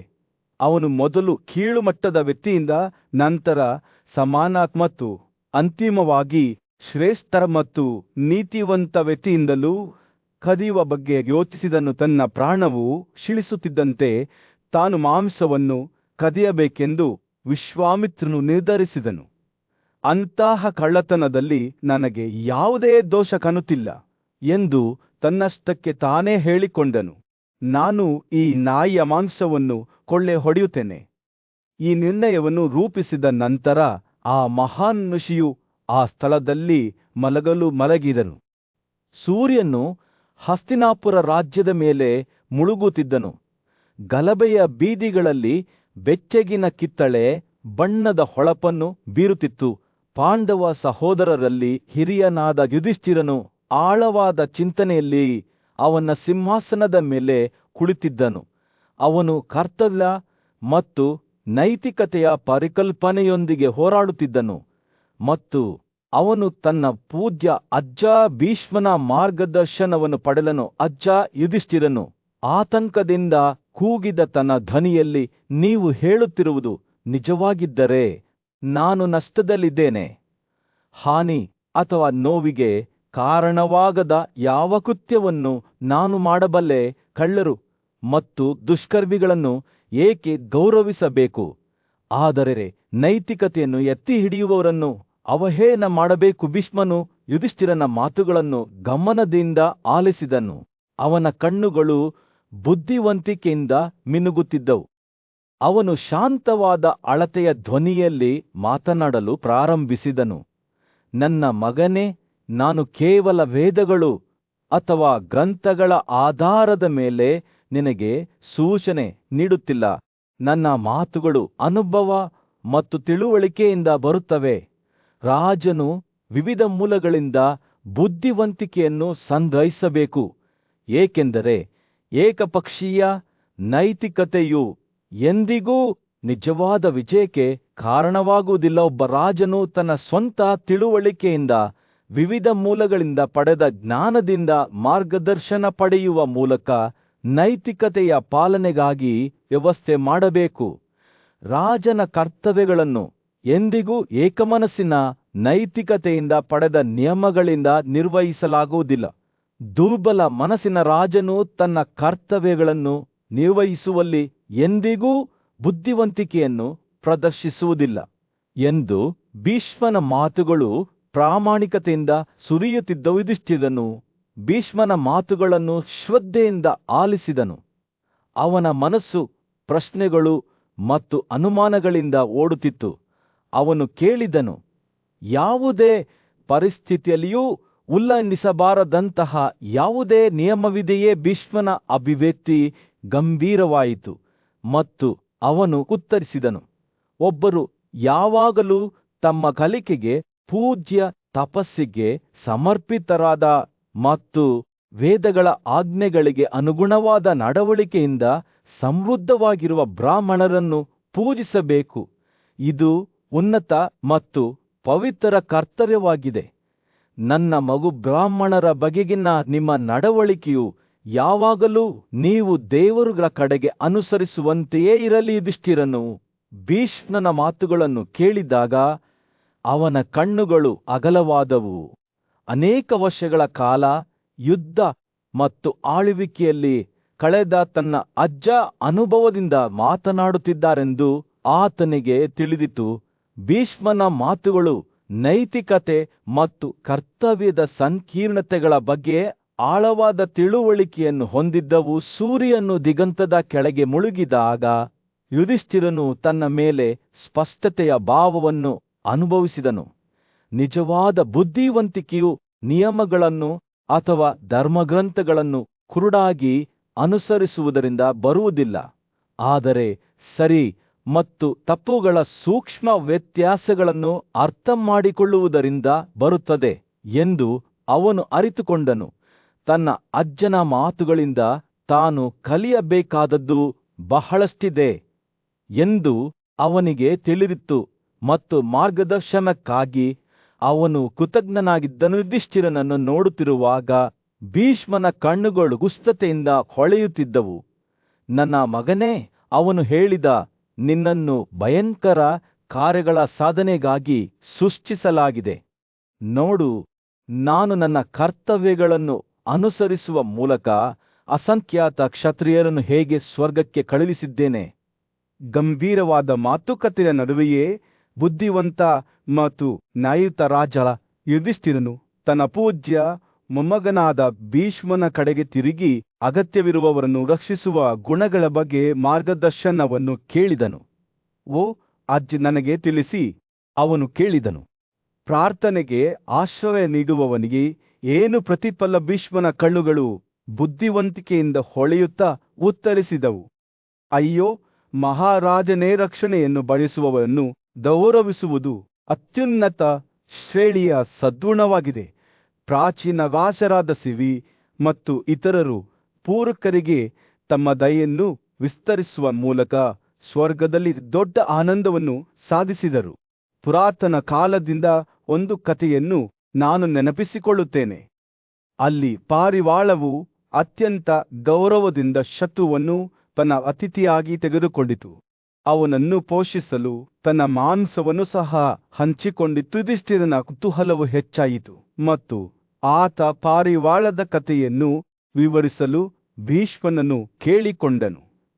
ಈ ಗಮನಾರ್ಹ ಹಕ್ಕಿ ತನ್ನ ಶತ್ರುವನ್ನು ತನ್ನ ಮಾಂಸದಿಂದ ಹೇಗೆ ಪೋಷಿಸಿತು ಎಂದು ಆತ ಕೇಳಿದನು. ಈ ಕಥೆಯು ಆಳವಾದ ಸತ್ಯವನ್ನು ಬಹಿರಂಗಪಡಿಸುತ್ತದೆ ಎಂದು ತಿಳಿದ ಭೀಷ್ಮನು ಮುಗುಳ್ನಕ್ಕನು. ಓ ರಾಜನೇ, ಚೆನ್ನಾಗಿ ಕೇಳು, ಏಕೆಂದರೆ ಭೃಗುನ ಮಗನಾದ ರಾಮನು ರಾಜ ಮುಚುಕುಂದನಿಗೆ ಹೇಳಿದಂತೆ ನಾನು ಕಥೆಯನ್ನು ವಿವರಿಸುತ್ತೇವೆ. ಇದೇ ಪ್ರಶ್ನೆಯನ್ನು ರಾಮನಿಗೆ ವಿನಮ್ರತೆಯಿಂದ ಮತ್ತು ಗೌರವದಿಂದ ಕೇಳಲಾಗಿತ್ತು ಎಂದು ಹೇಳಿದನು. ಭೀಷ್ಮನು ಗತಿಯನ್ನು ಹೇಳಲು ಪ್ರಾರಂಭಿಸಿದಾಗ ಅವನ ಮಾತುಗಳು ದೂರದ ಯುಗದಲ್ಲಿ ನಡೆದ ಘಟನೆಗಳ ಎದ್ದು ಕಾಣುವ ಚಿತ್ರಣವನ್ನು ನೀಡುತ್ತಿದ್ದವು. ದುರಾಸೆಯಿಂದ ಪ್ರೇರೇಪಿಸಲ್ಪಟ್ಟ ಮತ್ತು ಸಹಾನುಭೂತಿಯಿಲ್ಲದ ದುಷ್ಟ ಪಕ್ಷಿಯೊಬ್ಬನು ಕಾಡಿನಲ್ಲಿ ಅಲೆದಾಡಿದನು. ಮಾಂಸವಾಗಿ ಮಾರಾಟ ಮಾಡಲು ಅವುಗಳ ಗೂಡುಗಳಿಂದ ಪಕ್ಷಿಗಳನ್ನು ಕಸಿದುಕೊಂಡನು. ಅವನ ಅಸ್ತಿತ್ವವು ಕ್ರೂರವಾಗಿತ್ತು. ಮಾತನಾಡಲು ಸ್ನೇಹಿತರು ಅಥವಾ ಸಂಬಂಧಿಕರಿಲ್ಲ, ಏಕೆಂದರೆ ಅವನ ಕ್ರೂರ ವಿಧಾನಗಳಿಂದಾಗಿ ಎಲ್ಲರೂ ಅವನನ್ನು ತಿರಸ್ಕರಿಸಿದ್ದರು. ವರ್ಷಗಳು ಕಳೆದವು ಮತ್ತು ದೊಡ್ಡ ಚಂಡಮಾರುತವು ಕಾಡಿನ ಮೂಲಕ ಬೀಸುವವರೆಗೂ ಪಕ್ಷಿಗಳ ಜೀವನವು ಬದಲಾಗದೆ ಮುಂದುವರಿಯಿತು. ಮರಗಳನ್ನು ಬೇರು ಸಹಿತ ಕಿತ್ತುಹಾಕುವ ಮತ್ತು ಜೀವಿಗಳನ್ನು ಒಂದೇ ರೀತಿ ಮುಳುಗಿಸುವ ಅಪಾಯವಿತ್ತು. ಭಯದಿಂದ ಮುಳುಗಿದ ಪಕ್ಷಿ ಪ್ರವಾಹದ ಮೂಲಕ ಎಡಲಿ ಧಾರಾಕಾರ ಮಳೆಯಿಂದ ಆಶ್ರಯವನ್ನು ಹುಡುಕುತ್ತಿತ್ತು.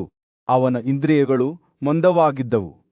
ಎಲ್ಲಾ ಮಾರ್ಗಗಳು ಮುಳುಗಿದ್ದರಿಂದ ಎತ್ತರದ ನೆಲದ ಮೇಲೆ ಆಶ್ರಯ ಪಡೆಯುವಲ್ಲಿ ಅವನು ವಿಫಲನಾದನು. ರಾತ್ರಿ ಬೀಳಲು ಪ್ರಾರಂಭಿಸಿದಾಗ ಕೋಳಿಗಾರನು ಚಳಿಯಿಂದ ಗಟ್ಟಿಯಾಗಿ ನೆಲದ ಮೇಲೆ ಚಲನರಹಿತವಾಗಿ ಬಿದ್ದಿರುವ ಪಾರಿವಾಳವನ್ನು ನೋಡಿದನು.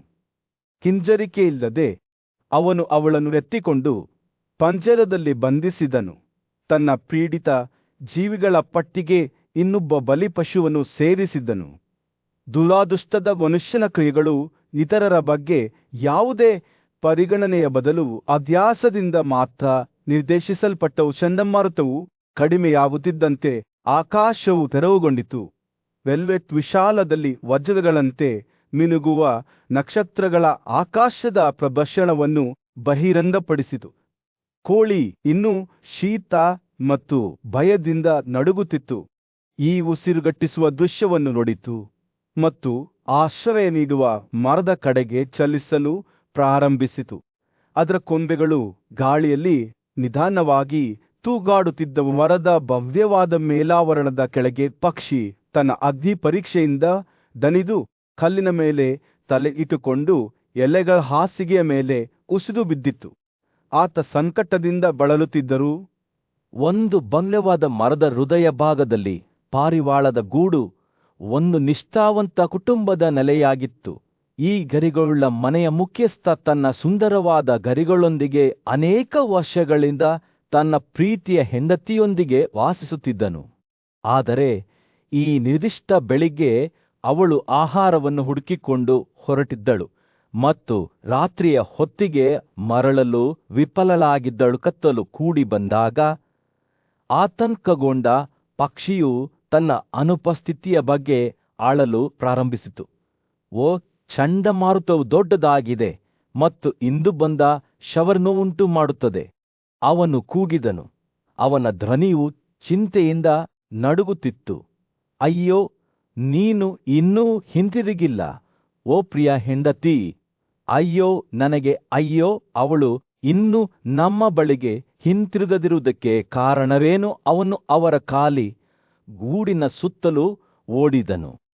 ಅವನ ಕಣ್ಣುಗಳು ದಿಗಂತದಲ್ಲಿ ಅವಳ ಮರಳುವಿಕೆಯ ಯಾವುದೇ ಚಿಹ್ನೆಗಾಗಿ ನೋಡುತ್ತಿದ್ದವು. ಗಂಟೆಗಳು ಉರುಳಿದಂತೆ ಪಕ್ಷಿಯ ಹತಾಶೆ ಗಾಢವಾಗುತ್ತಾ ಹೋಯಿತು. ಕಾಡಿನಲ್ಲಿದ್ದ ನನ್ನ ಆ ಪ್ರೀತಿಯ ಸಂಗಾತಿಯೊಂದಿಗೆ ಎಲ್ಲವೂ ಸರಿಯಾಗಿದೆಯೇ ಎಂದು ಅವನು ತನ್ನನ್ನು ತಾನೇ ಕೇಳಿಕೊಂಡನು.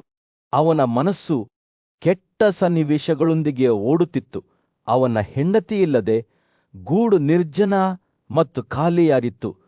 ರಾಣಿ ಇಲ್ಲದ ಅರಮನೆಯಂತೆ ಪುತ್ರರು ಮತ್ತು ಮೊಮ್ಮಕ್ಕಳು, ಸೊಸೆಯಂದಿರು ಮತ್ತು ಸೇವಕರೂ ಸಹ ಮನೆಯ ಮಾಲೀಕನ ಮನೆ ತನ್ನ ಪ್ರೀತಿಯ ಸಂಗಾತಿಯಿಲ್ಲದೆ ಅಪೂರ್ಣವಾಗಿತ್ತು. ಪಕ್ಷಿಯ ಆಲೋಚನೆಗಳು ಅವರ ಒಟ್ಟಿಗೆರಿದ್ದ ಜೀವನದ ನೆನಪುಗಳಿಂದ ತುಂಬಿದವು. ಅವನ ಹೆಂಡತಿ ಯಾವಾಗಲೂ ಅವನಿಗೆ ನಿಷ್ಠರಾಗಿದ್ದಳು. ಅವನು ಮೊದಲು ಎಂದಿಗೂ ತಿನ್ನಲಿಲ್ಲ. ಅವನು ತನ್ನ ಸ್ನಾನವನ್ನು ಮುಗಿಸುವವರೆಗೂ ಸ್ನಾನ ಮಾಡಲಿಲ್ಲ. ಅವಳು ಎಂದಿಗೂ ಅವನ ಮುಂದೆ ಕುಳಿತುಕೊಳ್ಳುವುದಿಲ್ಲ ಅಥವಾ ಮಲಗುವುದಿಲ್ಲ. ಬದಲಿಗೆ ಅವನ ಸಂಕೇತಕ್ಕಾಗಿ ತಾಳ್ಮೆಯಿಂದ ಕಾಯುತ್ತಿದ್ದಳು. ಅವನು ದೂರವಿದ್ದಾಗ ಅವಳು ಹರ್ಷಿತಳಾದಳು.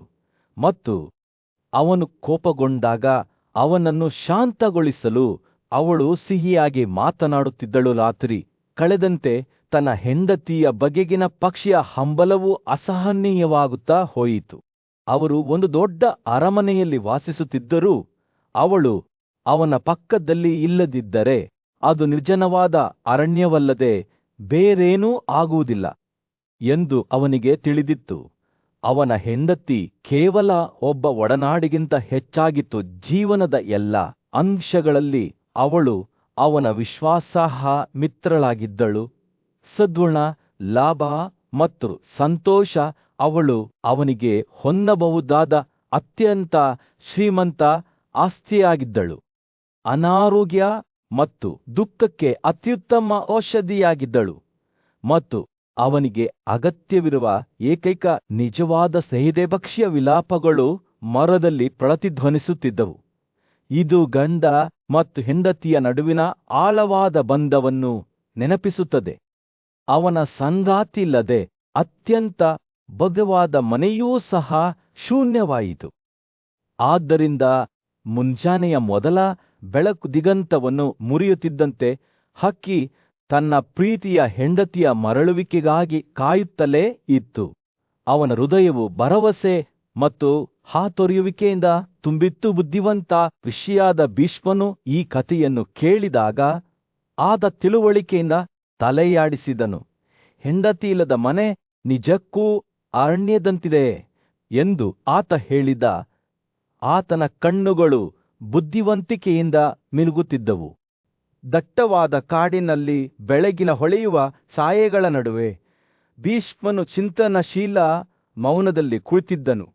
ಅವನ ಆಲೋಚನೆಗಳು ಹತ್ತಿರದಲ್ಲಿ ತೆರೆದುಕೊಳ್ಳುತ್ತಿದ್ದ ಒಂದು ಕಟುವಾದ ದೃಶ್ಯಕ್ಕೆ ಅಲೆದಾಡಿದವು. ಕುತಂತ್ರದ ಕೋಳಿ ಹಿಡಿಯಲ್ಪಟ್ಟ ಪಾರಿವಾಳವೊಂದು ಮರದ ಕೊಂಬೆಯ ಮೇಲೆ ಕುಳಿತಿತ್ತು. ಅವಳ ಸಂಗಾತಿಯ ದುಃಖದ ಕೂಗುಗಳು ಗಾಳಿಯಲ್ಲಿ ಪ್ರತಿಧ್ವನಿಸುತ್ತಿದ್ದವು. ಪಾರಿವಾಳವು ಪಂಜರದ ದಂಡೆಯ ಹಿಂದಿನಿಂದ ತನ್ನ ಒಡೆಯನನ್ನು ನೋಡುತ್ತಿರುವಾಗ ಅವಳು ಅವರ ಮದುವೆಯ ಬಂಧದ ಬಗ್ಗೆ ಯೋಚಿಸಲು ಪ್ರಾರಂಭಿಸಿದಳು. ದೇವತೆಗಳ ದೃಷ್ಟಿಯಲ್ಲಿ ಗಂಡನು ತನ್ನ ಹೆಂಡತಿಯ ಅತ್ಯುನ್ನತ ದೇವತೆ ಎಂಬ ಪ್ರಾಚೀನ ಬುದ್ಧಿವಂತಿಕೆಯ ಬಗ್ಗೆ ಅವಳು ಯೋಚಿಸಿದಳು. ಅವನು ಅವಳನ್ನು ಮೆಚ್ಚಿಕೊಂಡರೆ ಎಲ್ಲ ಆಶೀರ್ವಾದಗಳು ಅನುಸರಿಸುತ್ತವೆ, ಆದರೆ ಇಲ್ಲದಿದ್ದರೆ ದೇವರುಗಳು ಸಹ ತಿರುಗುತ್ತಾರೆ. ಪಾರಿವಾಳದ ಆಲೋಚನೆಗಳು ಶರತ್ಕಾಲದ ಎಲೆಗಳಂತೆ ಗಾಳಿಯಲ್ಲಿ ಸುತ್ತುತ್ತಿದ್ದವು. ಅವು ದುಃಖ ಮತ್ತು ರಾಜೀನಾಮೆಯ ಸಂದೇಶವನ್ನು ಕೊತ್ತವು. ಆಕೆಯ ಮನಸ್ಸು ಓಡಿತು. ಆಕೆಯ ಪಾರಿವಾಳವು ಅವರ ಪರಿಸ್ಥಿತಿ ಭೀಕರವಾಗಿದೆ ಎಂದು ಅರಿತುಕೊಂಡಿತು. ಆಕೆಯನ್ನು ಕೋಳಿ ಹಿಡಿಯಿತು ಮತ್ತು ಆಕೆಯ ಸಂಗಾತಿಯನ್ನು ದುಃಖಿಸಲು ಬಿಡಲಾಯಿತು. ಈ ದುಃಖದ ಕ್ಷಣದಲ್ಲಿ ಆಕೆ ತನ್ನ ನೋವನ್ನು ಬದಿಗಿಟ್ಟು ತನ್ನ ಒಡೆಯನ ಯೋಗಕ್ಷೇಮವನ್ನು ಪರಿಗಣಿಸಲು ನಿರ್ಧರಿಸಿದಳು. ಭಾರವಾದ ಹೃದಯದಿಂದ ಅವಳು ಅವನ ಕಡೆಗೆ ತಿರುಗಿ ಪಿಸುಗುಟ್ಟಿದ ಧ್ವನಿಯಲ್ಲಿ ಮಾತನಾಡಿದಳು. ನನ್ನ ಪ್ರೀತಿಯ ಒಡೆಯನೇ, ಅವಳು ಹೇಳಿದಳು, ಈಗ ನಾನು ನಿನಗೆ ಅನುಕೂಲಕರವಾದದ್ದನ್ನು ಮಾಡುತ್ತೇನೆ. ನಾನು ಹತ್ತಿರದಲ್ಲೇ ಮಲಗಿರುವ ಕೋಳಿ ಶೀತ ಮತ್ತು ಹಸಿವಿನಿಂದ ನಡುಗುತ್ತಿರುವುದನ್ನು ನಾನು ನೋಡುತ್ತೇನೆ. ನಿನ್ನ ಪ್ರಾರ್ಥನೆಯಂತೆ ಅವನಿಗೆ ದಯೆ ಮತ್ತು ಆತಿಥ್ಯವನ್ನು ತೋರಿಸಲು ನಾನು ನಿನ್ನನ್ನು ಬೇಡಿಕೊಳ್ಳುತ್ತೇನೆ. ಸಹಾಯವಿಲ್ಲದ ಕಾರಣ ಒಬ್ಬ ಪೋಷಕನನ್ನು ನಾಶವಾಗಲು ಅನುಮತಿಸುವವನು ಬ್ರಾಹ್ಮಣನನ್ನು ಕೊಲ್ಲುವುದು ಅಥವಾ ಹಸುವಿಗೆ ಹಾನಿ ಮಾಡುವುದಕ್ಕೆ ಸಮಾನವಾದ ಪಾಪವನ್ನು ಮಾಡುತ್ತಾನೆ ಎಂಬುದನ್ನು ನೆನಪಿಸಿಕೊಳ್ಳಿ. ಎರಡೂ ನಮ್ಮ ಜಗತ್ತಿನ ಪೂಜ್ಯ ಜೀವಿಗಳು. ಪಾರಿವಾಳದ ಮಾತುಗಳು ಅವರ ಪರಿಸ್ಥಿತಿಯ ಭಾರದಿಂದ ಕೂಡಿದ್ದರು. ಜ್ಞಾನ ಮತ್ತು ಬುದ್ಧಿವಂತಿಕೆಯನ್ನು ಹೊಂದಿರುವ ತನ್ನ ಸಂಗಾತಿಯು ಪಾರಿವಾಳಗಳಾಗಿ ತಮ್ಮ ಅಸ್ತಿತ್ವದ ಸ್ವಾಭಾವಿಕ ಕ್ರಮವನ್ನು ಅನುಸರಿಸಬೇಕು ಎಂದು ಅವಳಿಗೆ ತಿಳಿದಿತ್ತು. ಪಕ್ಷಿಗಳಿಗೆ ಸಹಾನುಭೂತಿ ತೋರಿಸುವ ಮೂಲಕ ಅವರು ಕೃತಜ್ಞತೆಯನ್ನು ಗಳಿಸುವುದಲ್ಲದೆ ಈ ಜೀವನದಲ್ಲಿ ಮತ್ತು ಮುಂದಿನ ಜೀವನದಲ್ಲಿ ಸದ್ಗುಣದ ಪ್ರತಿಫಲವನ್ನು ಸಹ ಪಡೆಯುತ್ತಾರೆ. ಆಕೆಯ ಕಣ್ಣುಗಳು ಆಳವಾದ ದುಃಖದಿಂದ ತುಂಬಿದವು, ಆದರೆ ದೃಢನಿಶ್ಚಯದ ಭಾವವೂ ಸಹ. ನನಗಾಗಿ ನಿಮ್ಮ ದುಃಖವನ್ನು ಬದಿಗಿಡಿ ಎಂದು ಅವಳು ಅವನನ್ನು ಒತ್ತಾಯಿಸಿದಳು. ನಿಮಗೆ ಗಂಡು ಮಕ್ಕಳಿದ್ದಾರೆ. ನಿಮಗೆ ಸಂತತಿ ಇದೆ. ಅವರ ಯೋಗಕ್ಷೇಮ ಮತ್ತು ನಮ್ಮ ಮುಂದಿನ ಪೀಳಿಗೆಯ ಬಗ್ಗೆ ಯೋಚಿಸಿ. ಈ ಕೋಳಿಗಾರನಿಗೆ ಅವನ ಹೃದಯವು ಸಂತೋಷವಾಗಲು ಪೂಜೆ ಸಲ್ಲಿಸಿ. ನನ್ನ ಕಾರಣಕ್ಕಾಗಿ ಯಾವುದೇ ದುಃಖದಲ್ಲಿ ತೊಡಗಬೇಡಿ. ನಾನು ಜೀವನದ ಭವ್ಯವಾದ ವಸ್ತ್ರದಲ್ಲಿ ಒಂದು ಸಣ್ಣ ಜೀವಿ ಮಾತ್ರ. ಪಾರಿವಾಳವು ಈ ಮಾತುಗಳನ್ನು ಹೇಳುತ್ತಿದ್ದಂತೆ ಆಕೆಯ ಸಂಗಾತಿಯ ದುಃಖವು ಮುಸುಕಾದಂತೆ ಕಾಣುತ್ತಿತ್ತು. ಅದ ಬದಲಿಗೆ ತಿಳುವಳಿಕೆ ಮತ್ತು ಸಹಾನುಭೂತಿಯ ಮಿನುಗುವಿಕೆಯು ಕಾಣುತ್ತಿತ್ತು. ಅವರು ಹೊಸ ಕಣ್ಣುಗಳಿಂದ ಪಕ್ಷಿಗಳನ್ನು ನೋಡಿದರು. ಅವರ ಕರ್ಮವನ್ನು ಸಮತೋಲನಗೊಳಿಸುವ ಮತ್ತು ಅವರ ಕುಟುಂಬದ ಭವಿಷ್ಯವನ್ನು ಭದ್ರಪಡಿಸುವ ಅವಕಾಶವನ್ನು ಕಂಡರು. ನಿಸ್ವಾರ್ಥತೆಯ ಈ ಕ್ಷಣದಲ್ಲಿ ಪಾರಿವಾಳದ ತ್ಯಾಗವು ಪ್ರತಿಕೂಲತೆಯ ನಡುವೆಯೂ ಭರವಸೆಯ ದಾರಿದೀಪವಾಯಿತು. ದೂರದಲ್ಲಿರುವ ಕಾಡಿನಲ್ಲಿ ಬುದ್ಧಿವಂತ ಮತ್ತು ಪೂಜ್ಯ ಋಷಿಯಾದ ಭೀಷ್ಮನು ಮರಗಳ ನಡುವೆ ನಿಂತು ತನ್ನ ಕಣ್ಣುಗಳನ್ನು ಚಿಂತನೆಯಲ್ಲಿ ಮುಚ್ಚಿಕೊಂಡಿದ್ದನು. ಹತ್ತಿರದಲ್ಲಿ ಪಾರಿವಾಳವು ಒಂದು ಕೊಂಬೆಯ ಮೇಲೆ ಕುಳಿತು ಭೀಷ್ಮನು ತನ್ನ ಹೆಂಡತಿ ಹೇಳಿದ ನೈತಿಕತೆ ಮತ್ತು ತರ್ಕದ ಕಥೆಯನ್ನು ವಿವರಿಸುತ್ತಿದ್ದಂತೆ ಶ್ರದ್ಧೆಯಿಂದ ಕೇಳುತ್ತಿತ್ತು. ಪಾರಿವಾಳದ ಹೃದಯವು ಸಂತೋಷದಿಂದ ಉಬ್ಬಿಕೊಂಡಿತು ಮತ್ತು ಅದರ ಕಣ್ಣುಗಳಲ್ಲಿ ಸಂತೋಷದ ಕಣ್ಣೀರು ಸುರಿಯಿತು. ಭೀಷ್ಮನು ಮಾತನಾಡುವುದನ್ನು ಮುಗಿಸಿದಾಗ ಪಾರಿವಾಳವು ದೂರದಿಂದ ಅವರನ್ನು ನೋಡುತ್ತಿದ್ದ ಪಕ್ಷಿಯನ್ನು ನೋಡುವಂತೆ ತಿರುಗಿತು. ಪಕ್ಷಿ ಪೂಜ್ಯ ಭಾವದಿಂದ ಬೇಟೆಗಾರನ ಬಳಿಗೆ ಬಂದು ಪ್ರಾಚೀನ ವಿಧಿಗಳ ಪ್ರಕಾರ ಅವನನ್ನು ಗೌರವಿಸಿತು. ಇಂದು ನಿನಗೆ ಸ್ವಾಗತವಿದೆ. ಪಾರಿವಾಳವು ತನ್ನ ಧ್ವನಿಯಲ್ಲಿ ಪ್ರೀತಿಯಿಂದ ತುಂಬಿತ್ತು. ನನಗೆ ಹೇಳುವು, ನಾನು ನಿನಗಾಗಿ ಏನು ಮಾಡಲಿ? ಇದು ನಿನ್ನ ಮನೆ, ನೀನು ಪಶ್ಚಾತ್ತಾಪ ಪಡಬಾರದು. ಆತಿಥ್ಯವು ನಮ್ಮ ಶತ್ರುಗಳು ನಮ್ಮ ಗೋಡೆಗಳೊಳಗೆ ಆಶ್ರಯ ಪಡೆದಾಗ ನಾವು ಸಹ ದಯೆಯನ್ನು ತೋರಿಸಬೇಕೆಂದು ಒತ್ತಾಯಿಸುತ್ತದೆ. ಚಳಿಯಿಂದ ಗಟ್ಟಿಯಾಗಿದ್ದ ಕೋಳಿ ಉತ್ತರಿಸಿತು, ನಾನು ಮೂಳೆಗೆ ತಂಪಾಗಿದ್ದೇನೆ. ನನ್ನನ್ನು ಬೆಚ್ಚಗಾರಿಸಲು ವ್ಯವಸ್ಥೆ ಮಾಡೋಣ. ಪಾರಿವಾಳವು ಸಹಾನುಭೂತಿಯಿಂದ ಚಲಿಸಿತು. ಒಳಗಿದ ಎಲೆಗಳನ್ನು ಸಂಗ್ರಹಿಸಲು ಹಾರಿಹೋಯಿತು ಮತ್ತು ಶೀಘ್ರದಲ್ಲೇ ಒಂದು ಸಣ್ಣ ಜ್ವಾಲೆಯೊಂದಿಗೆ ಮರಳಿತು. ಅವನು ಎಲೆಗಳನ್ನು ಸುಟ್ಟು ಹಾಕಿದನು ಮತ್ತು ಬೆಂಕಿಯು ಜೀವಂತವಾಗುತ್ತಿದ್ದಂತೆ ಅವನು ತನ್ನ ಕಾಲುಗಳನ್ನು ಬೆಚ್ಚಗಾಗಲು ಕೋಳಿಗಳನ್ನು ಆಹ್ವಾನಿಸಿದನು. ಬೆಂಕಿಯ ಶಾಖದ ಮುಂದೆ ಬೇಟೆಗಾರನು ಕರಗುತ್ತಿದ್ದಂತೆ ಅವನ ಹಸಿವಿನ ನೋವು ಹೆಚ್ಚಾಯಿತು. ನಾನು ಹಸಿವಿನಿಂದ ಬಳಲುತ್ತಿದ್ದೇನೆ ಎಂದು ಅವನು ಪಾರಿವಾಳದ ಮುಂದೆ ಒಪ್ಪಿಕೊಂಡನು. ತನ್ನ ಅತಿಥಿಗೆ ಉಡುಗೊರೆ ನೀಡಲು ಯಾವುದೇ ಅಂಗಡಿಗಳಿಲ್ಲದ ಕಾರಣ ಪಕ್ಷಿಯ ಮುಖವು ಕುಸಿಯಿತು. ಕಾಡಿನ ನಿವಾಸಿಗಳಾಗಿ ಅವರು ಹಗಲಿನಲ್ಲಿ ಎಂದಿಗೂ ಸಂಗ್ರಹಣೆ ಮಾಡದೆ ದಿನದಿಂದ ದಿನಕ್ಕೆ ಬದುಕಿದ್ದಾರೆ ಎಂದು ನಾಚಿಕೆಯ ಸೂಚನೆಯೊಂದಿಗೆ ಅವನು ವಿವರಿಸಿದನು. ಪಾರಿವಾಳದ ಮನಸ್ಸು ತನ್ನ ಅತಿಥಿಯ ಹಸಿವನ್ನು ಹೇಗೆ ಶಮನಗೊಳಿಸಬೇಕು ಎಂಬ ಆಲೋಚನೆಗಳಿಂದ ಸುತ್ತುವರಿಯಿತು. ಅವರು ಮೌನವಾಗಿ ಯೋಚಿಸಿದರು. ಅವರ ಜೀವನ ವಿಧಾನವನ್ನು ಅಪಹಾಸ್ಯ ಮಾಡಿದರು. ಅದು ತುಂಬಾ ಅಲ್ಪ ಮತ್ತು ಅಸಮರ್ಪಕವೆಂದು ತೋರುತ್ತದೆ. ಆದರೆ ನಂತರ ಸ್ಫೂರ್ತಿಯ ಕಿಡಿ ಅವನನ್ನು ಹೊಡೆದಿದೆ. ನಾನು ನಿನ್ನನ್ನು ತೃಪ್ತಿಪಡಿಸುತ್ತೇನೆ. ಅವನು ಕೋಳಿಗಾರನನ್ನು ಉದ್ದೇಶಿಸಿ ಘೋಷಿಸಿದನು. ಒಂದು ಕ್ಷಣ ಕಾಯಿರಿ ಹೊಸ ಸಂಕಲ್ಪದೊಂದಿಗೆ ಪಾರಿವಾಳವು ಮತ್ತೊಂದು ಬೆಂಕಿಯನ್ನು ಹೊತ್ತಿಸಿತು. ತನ್ನ ಅತಿಥಿಯನ್ನು ಗೌರವಿಸುವ ನಿರೀಕ್ಷೆಯಲ್ಲಿ ಅವನ ಹೃದಯವು ಸಂತೋಷದಿಂದ ತುಂಬಿತ್ತು. ಅವನು 3 ಬಾರಿ ಜ್ವಾಲೆಯ ಸುತ್ತ ಸುತ್ತಿದನು. ಅವನ ಗರಿಗಳು ಬೆಳಕಿನಲ್ಲಿ ಹೊಳೆಯುತ್ತಿದ್ದವು ಮತ್ತು ನಂತರ ಅವುಗಳ ಉಷ್ಣತೆಗೆ ಹೆಜ್ಜೆ ಹಾಕಿದ್ದವು.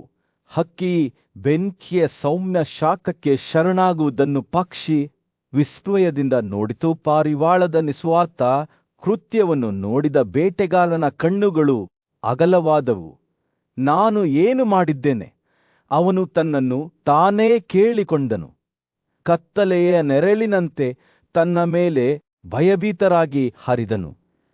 ತನ್ನ ಕೌರ್ಯವು ತನ್ನನ್ನು ಈ ಕಣಿವೆಗೆ ತಂದಿತು ಎಂದು ಅವನು ಅರಿತುಕೊಂಡನು ಮತ್ತು ಅವನ ಕಣ್ಣುಗಳಲ್ಲಿ ವಿಷಾದದ ಕಣ್ಣೀರು ಸುರಿಯಿತು.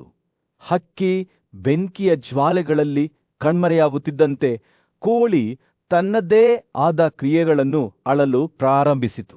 ಅವನ ಧ್ವನಿಯು ಕಾಡಿನಲ್ಲಿ ದುಃಖದಿಂದ ಪ್ರತಿಧ್ವನಿಸಿತು. ದಟ್ಟವಾದ ಕಾಡಿನಲ್ಲಿ ಭೀಷ್ಮ ಎಂಬ ಹೆಸರಿನ ಪಕ್ಷಿ ತನ್ನ ಬೇಟೆಯ ಮೈದಾನವನ್ನು ಸ್ಥಾಪಿಸಿದ್ದನು. ಅವನ ತೀಕ್ಷ್ಣವಾದ ಕಣ್ಣುಗಳು ಸುತ್ತಮುತ್ತಲಿನ ಪ್ರದೇಶಗಳನ್ನು ಹುಡುಕುತ್ತಿದ್ದವು. ಪರಿಪೂರ್ಣವಾದ ಬೇಟೆಯನ್ನು ಸದಾ ಜಾಗರೂಕತೆಯಿಂದ ನೋಡುತ್ತಿದ್ದವು. ಇದ್ದಕ್ಕಿದ್ದಂತೆ ಅವನ ನೋಟವು ಪಾರಿವಾಳದ ಮೇಲೆ ಬಿದ್ದಿತು. ಅದರ ಗರಿಗಳು ಸೂರ್ಯನ ಬೆಳಕಿನಲ್ಲಿ ಹೊಳೆಯುತ್ತಿದ್ದವು.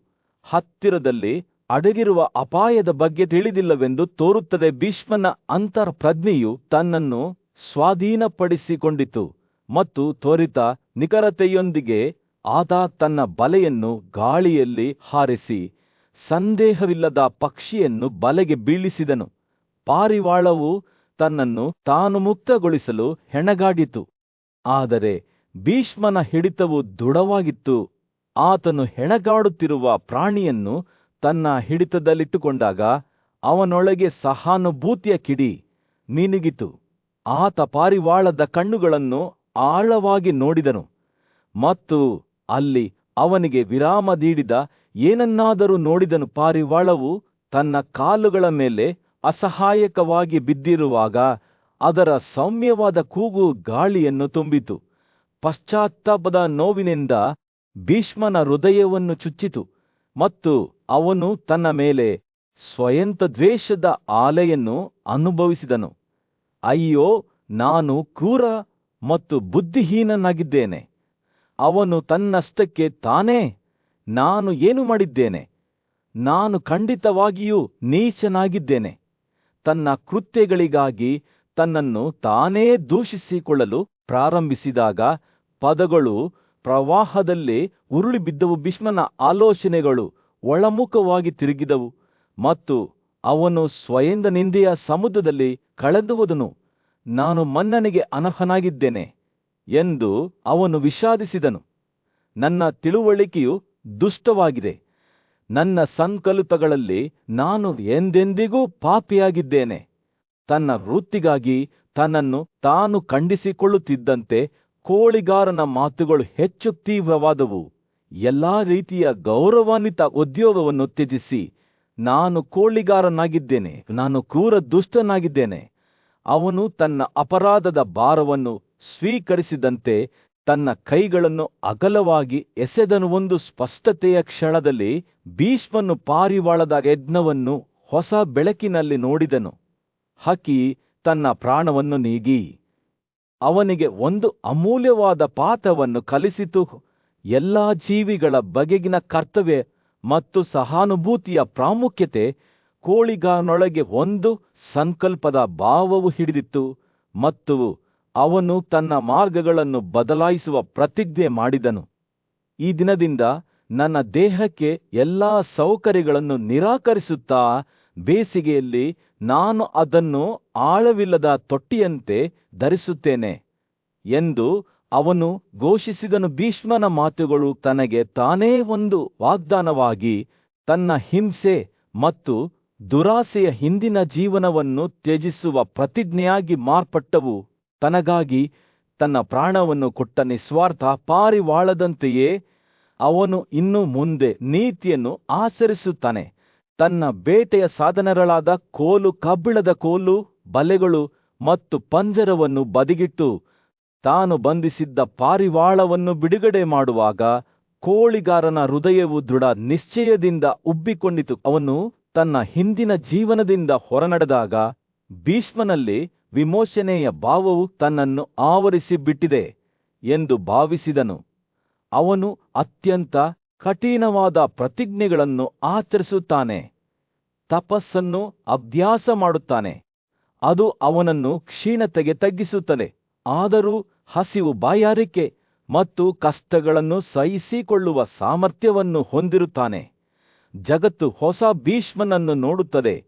ಅವನು ಅತ್ಯಂತ ಕಠಿಣವಾದ ಪ್ರತಿಜ್ಞೆಗಳನ್ನು ಆಚರಿಸುತ್ತಾನೆ. ನಿರ್ಜನ ಪರಿಸ್ಥಿತಿಯಲ್ಲಿ ಪಾರಿವಾಳವೊಂದು ಏಕಾಂಗಿಯಾಗಿ ಕುಳಿತಿತ್ತು. ಅವಳ ಕಣ್ಣುಗಳು ಅವಳ ಪತಿ ಅವನ ನಿಧನವನ್ನು ಎದುರಿಸಿದ ಸ್ಥಳದ ಮೇಲೆ ನಿಂತಿದ್ದವು. ಅವರ ಒಟ್ಟಿಗೆ ಕಳೆದ ಸಮಯದ ನೆನಪು ಅವಳ ಮನಸ್ಸಿನಲ್ಲಿ ಇನ್ನೂ ತಾಜಾವಾಗಿತ್ತು ಮತ್ತು ದುಃಖವು ಅವಳ ಹೃದಯವನ್ನು ಹಿಡಿದಿತ್ತು. ಇದೊಂಥ ಘಟನೆಗೆ ಸಾಕ್ಷಿಯಾಗಿದ್ದ ಬುದ್ಧಿವಂತ ಋಷಿ ಭೀಷ್ಮನು ಪಾರಿವಾಳದ ದುಃಖವು ಗಾಢವಾಗುತ್ತಿರುವುದನ್ನು ಸಹಾನುಭೂತಿಯಿಂದ ನೋಡಿದನು. ಆಕೆಯ ಪಾರಿವಾಳದ ದುಃಖವು ಗಾಳಿಯಲ್ಲಿ ಪ್ರತಿಧ್ವನಿಸಿತು. ಅವಳ ದುಃಖದ ಕಟುವಾದ ಅಭಿವ್ಯಕ್ತಿಯೋ, ನನ್ನ ಪ್ರಿಯ ಒಡೆಯನೇ, ಅವಳು ಕೂಗಿಕೊಂಡರು. ನೀನು ನನಗೆ ಹಾನಿ ಮಾಡಿದ ಒಂದೇ ಒಂದು ನಿದರ್ಶನವೂ ನನಗೆ ನೆನಪಿಲ್ಲ. ವಿಧವೆಯಾದಾಗಲೂ ಸಹ ಒಬ್ಬ ಮಹಿಳೆ ದುಃಖಕ್ಕೆ ಒಳಗಾಗುತ್ತಾಳೆ. ತನ್ನ ಪತಿ ಇಲ್ಲದೆ ಅವಳು ಅಸಹಾಯಕಳಾಗುತ್ತಾಳೆ ಮತ್ತು ಕರುಣೆಯುಳ್ಳವಳಾಗುತ್ತಾಳೆ. ಬದುಕುಳಿಯಲು ಇತರರ ದಾನವನ್ನು ಅವಲಂಬಿಸುತ್ತಾಳೆ. ಅವಳ ಮಾತುಗಳು ಅವರು ಹಂಚಿಕೊಂಡ ಸಂತೋಷಗಳನ್ನು ನೆನಪಿಸಿಕೊಳ್ಳುವಂತೆ ಹಾತೊರೆಯುತ್ತಿದ್ದವು. ಅವರು ಕಣಿವೆಗಳಲ್ಲಿ ಸುತ್ತಾಡುವ, ನದಿಯ ಬುಗ್ಗೆಗಳಲ್ಲಿ ಚಿಮ್ಮುವ ಮತ್ತು ಮರಗಳ ಮೇಲೆ ಕುಳಿತುಕೊಳ್ಳುವ ಪರಸ್ಪರರ ಸಹವಾಸದ ದಿನಗಳನ್ನು ಅವರು ನೆನಪಿಸಿಕೊಂಡರು. ನಾವು ಒಟ್ಟಿಗೆ ಆಕಾಶದಲ್ಲಿ ಸುತ್ತಾಡುತ್ತಿದ್ದೆವು ಎಂದು ಅವರು ಉತ್ಸಾಹದಿಂದ ಹೇಳಿದರು ಮತ್ತು ನಾನು ಸಂತೋಷದಿಂದ ತುಂಬಿಕೊಂಡಿದ್ದೆ. ಆದರೆ ಈಗ ಆ ನೆನಪುಗಳು ದೂರದ ಕನಸಿನಂತೆ ಕಾಣುತ್ತಿದ್ದವು. ಶಾಶ್ವತವಾಗಿ ಕಳೆದು ಹೋಗಿವೆ. ತನ್ನ ಗಂಡನಿಲ್ಲದ ಮಹಿಳೆಯ ಜೀವನದ ಮಿತಿಗಳನ್ನು ನೆನಪಿಸಿಕೊಂಡಾಗ ಪಾರಿವಾಳದ ದುಃಖಕ್ಕೆ ಯಾವುದೇ ಮಿತಿಯಿರಲಿಲ್ಲ. ನನ್ನ ಒಡೆಯನ ಪ್ರೀತಿ ಮತ್ತು ಕಕ್ಷಣೆಯೇ ನನ್ನನ್ನು ಸದೃಢವಾಗಿಸುತ್ತದೆ ಎಂದು ಅವಳು ಘೋಷಿಸಿದರು. ಯಾವ ಮಹಿಳೆ ತನ್ನ ಒಡೆಯನನ್ನು ಆರಾಧಿಸುವುದಿಲ್ಲ? ಅವನು ಅವಳ ಏಕೈಕ ಆಶ್ರಯ. ಹಾನಿಯಿಂದ ಅವಳ ರಕ್ಷಕ ಕಣ್ಣೀರು ತನ್ನ ಮುಖದ ಮೇಲೆ ಹರಿಯುತ್ತಿದ್ದಾಗ ಅವನಿಲ್ಲದ ಜೀವನವು ಅರ್ಥಹೀನವೆಂದು ಒಪ್ಪಿಕೊಂಡಳು. ಅವಳು ಮಾತನಾಡುತ್ತಿರುವಾಗ ಪಾರಿವಾಳದ ಮಾತುಗಳು ತನ್ನ ಮರಳದ ವಿಷಾದವಾಗಿ ಮಾರ್ಪಟ್ಟವು. ನನ್ನ ಎಲ್ಲಾ ಪ್ರಾಪಂಚಿಕ ಆಸ್ತಿಗಳನ್ನು ತ್ಯಜಿಸಿ ಅವಳು ಹೇಳಿದಳು, ನನ್ನ ಒಡೆಯನೇ, ನಿನ್ನಲ್ಲಿ ಆಶ್ರಯ ಪಡೆಯುವುದನ್ನು ಬಿಟ್ಟು ನನಗೆ ಬೇರೆ ದಾರಿಯಿಲ್ಲ. ಆಕೆಯ ಧ್ವನಿಯು ಭಾವೋದ್ರೇಕದಿಂದ ನಡುಗಿತು. ಅವಳು ಕೇಳಿದಳು, ಯಾವ ಪರಿಶುದ್ಧ ಮಹಿಳೆ ತನ್ನ ಒಡೆಯನಿಲ್ಲದೆ ಜೀವನದ ಹೊರೆಯನ್ನು ಹೊತ್ತುಕೊಳ್ಳಬಹುದು? ಆ ಕ್ಷಣದಲ್ಲಿ ಪಾರಿವಾಳದ ಸಂಕಲ್ಪವು ಸಿದ್ಧವಾಯಿತು. ಭಾರವಾದ ಹೃದಯದಿಂದ ತನ್ನ ಗಂಡನ ಮೇಲೆ ಹೊತ್ತಿ ಉರಿಯುತ್ತಿದ್ದ ಬೆಂಕಿಯ ಕಡೆಗೆ ಸಾಗಿದಳು. ಅವಳು ತನ್ನನ್ನು ಅದರ ಜ್ವಾಲೆಗಳಲ್ಲಿ ಮುಳುಗಿಸಿದಾಗ ಅವಳು ತನ್ನ ಪ್ರೀತಿಯ ಒಡೆಯನ ದರ್ಶನವನ್ನು ಕಂಡಳು. ಅವನು ಉತ್ತಮವಾದ ಹುಮಾಲೆಗಳು ಮತ್ತು ಸೊಗಸಾದ ನಿಲುವಂಗಿಗಳಿಂದ ಅಲಂಕರಿಸಲ್ಪಟ್ಟ ಆಕಾಶದ ರಥದ ಮೇಲೆ ಕುಳಿತಿದ್ದನು. ಅದ್ಭುತವಾದ ಕಾರ್ಯಗಳಿಂದ ನಕ್ಷತ್ರಗಳಲ್ಲಿ ತಮ್ಮ ಸ್ಥಾನವನ್ನು ಗಳಿಸಿದ ಅಸಂಖ್ಯಾತ ಜೀವಿಗಳಿಂದ ಸುತ್ತುವರಿದನು. ಪಾರಿವಾಳದ ಆತ್ಮವು ತನ್ನ ಗಂಡನೊಂದಿಗೆ ವಿಲೀನಗೊಂಡಾಗ ಆಕೆಯನ್ನು ಆಕಾಶಕ್ಕೆ ಸಾಗಿಸಲಾಯಿತು. ಅಲ್ಲಿ ಅವರು ಸಂತೋಷದಿಂದ ಮತ್ತೆ ಒಂದಾದರು. ಸದ್ಗುಣಶೀಲ ಜೀವನವನ್ನು ನಡೆಸಿದ್ದವರ ಯೋಗ್ಯ ಆತ್ಮಗಳನ್ನು ಹೊತ್ತ ಆಕಾಶದ ಗಾಡಿಗಳು ಅವರನ್ನು ಸುತ್ತುವರೆದವು ಮತ್ತು ಒಟ್ಟಿಗೆ ಅವರು ಸ್ವರ್ಗಕ್ಕೆ ಹಾರಿ ತಮ್ಮ ಪ್ರೀತಿ ಮತ್ತು ಭಕ್ತಿಯ ಪ್ರಕಾಶದಲ್ಲಿ ಸ್ನಾನ ಮಾಡಿದರು. ಆ ಕ್ಷಣದಲ್ಲಿ ಪಾರಿವಾಳವು ತನ್ನ ತ್ಯಾಗವು ನಕ್ಷತ್ರಗಳ ನಡುವೆ ತನ್ನ ಸ್ಥಾನವನ್ನು ಗಳಿಸಿದೆ ಎಂದು ತಿಳಿದಿತ್ತು. ಅಲ್ಲಿ ಅವಳು ಶಾಶ್ವತವಾಗಿ ತನ್ನ ಪ್ರೀತಿಯ ಒಡೆಯನೊಂದಿಗೆ ಇರುತ್ತಾಳೆ. ಪ್ರಾಚೀನ ಕಥೆಗಳ ಕ್ಷೇತ್ರದಲ್ಲಿ ಪೂಜ್ಯ ಋಷಿಯಾದ ಭೀಷ್ಮನು ರಾಜ ಯುಧಿಷ್ಠಿರನೊಂದಿಗೆ ಜೀವನದ ಬಗೆಗಿನ ತನ್ನ ದೃಷ್ಟಿಕೋನವನ್ನು ಶಾಶ್ವತವಾಗಿ ಬದಲಾಯಿಸುವ ಕಥೆಯನ್ನು ಹಂಚಿಕೊಂಡನು. ಇದು ಆಕಾಶದ ಪಾರಿವಾಳ ಮತ್ತು ಅದರ ನಿಷ್ಠಾವಂತ ಸಂಗಾತಿಯು ಆಕಾಶದಲ್ಲಿ ಮೇಲೇರುತ್ತಿರುವುದನ್ನು ನೋಡಿದ ನಂತರ ದುಃಖದಿಂದ ಮುಳುಗಿದ ವಿನಮ್ರ ಪಕ್ಷಿಯೊಬ್ಬನ ಕಥೆಯಾಗಿದೆ. ಪಕ್ಷಿಯ ಹೃದಯವು ಅಂತಹ ಉನ್ನತ ಮಟ್ಟಕ್ಕಾಗಿ ಕಾತೊರೆಯಿತು ಮತ್ತು ಪಾರಿವಾಳದಂತೆಯೇ ಕಠಿಣ ಅಭ್ಯಾಸಗಳ ಮೂಲಕ ಅದನ್ನು ಸಾಧಿಸಲು ಅವನು ಪ್ರತಿಜ್ಞೆ ಮಾಡಿದನು. ದೃಢನಿಶ್ಚಯದ ಮನೋಭಾವದಿಂದ ಹಕ್ಕಿಗಳನ್ನು ಕೊಲ್ಲುವ ತನ್ನ ಹಿಂದಿನ ಜೀವನವನ್ನು ಪಕ್ಷಿಯು ಜೀವನೋಪಾಯಕ್ಕಾಗಿ ತ್ಯಜಿಸಿದನು. ಅವನು ಎಲ್ಲಾ ಪ್ರಾಪಂಚಿಕ ಆಸೆಗಳನ್ನು ತ್ಯಜಿಸಿ ಕೇವಲ ಗಾಳಿಯಲ್ಲೇ ಬದುಕಲು ದೃಢನಿಶ್ಚಯದಿಂದ ಅಪಾಯಕಾರಿ ಪ್ರಯಾಣವನ್ನು ಕೈಗೊಂಡನು. ತನ್ನ ಗುರಿಯಿಂದ ತನ್ನ ಗಮನವನ್ನು ಬೇರೆಡೆಗೆ ತಿರುಗಿಸಬಹುದಾದ ಅತ್ಯಂತ ಆಕರ್ಷಕ ದೃಶ್ಯಗಳನ್ನು ಸಹ ನಿರ್ಲಕ್ಷಿಸಿ ದೂರದ ಪ್ರಯಾಣದಲ್ಲಿ ಅವನ ಸಂಕಲ್ಪವು ಅಸಲವಾಗಿತ್ತು. ಅವನು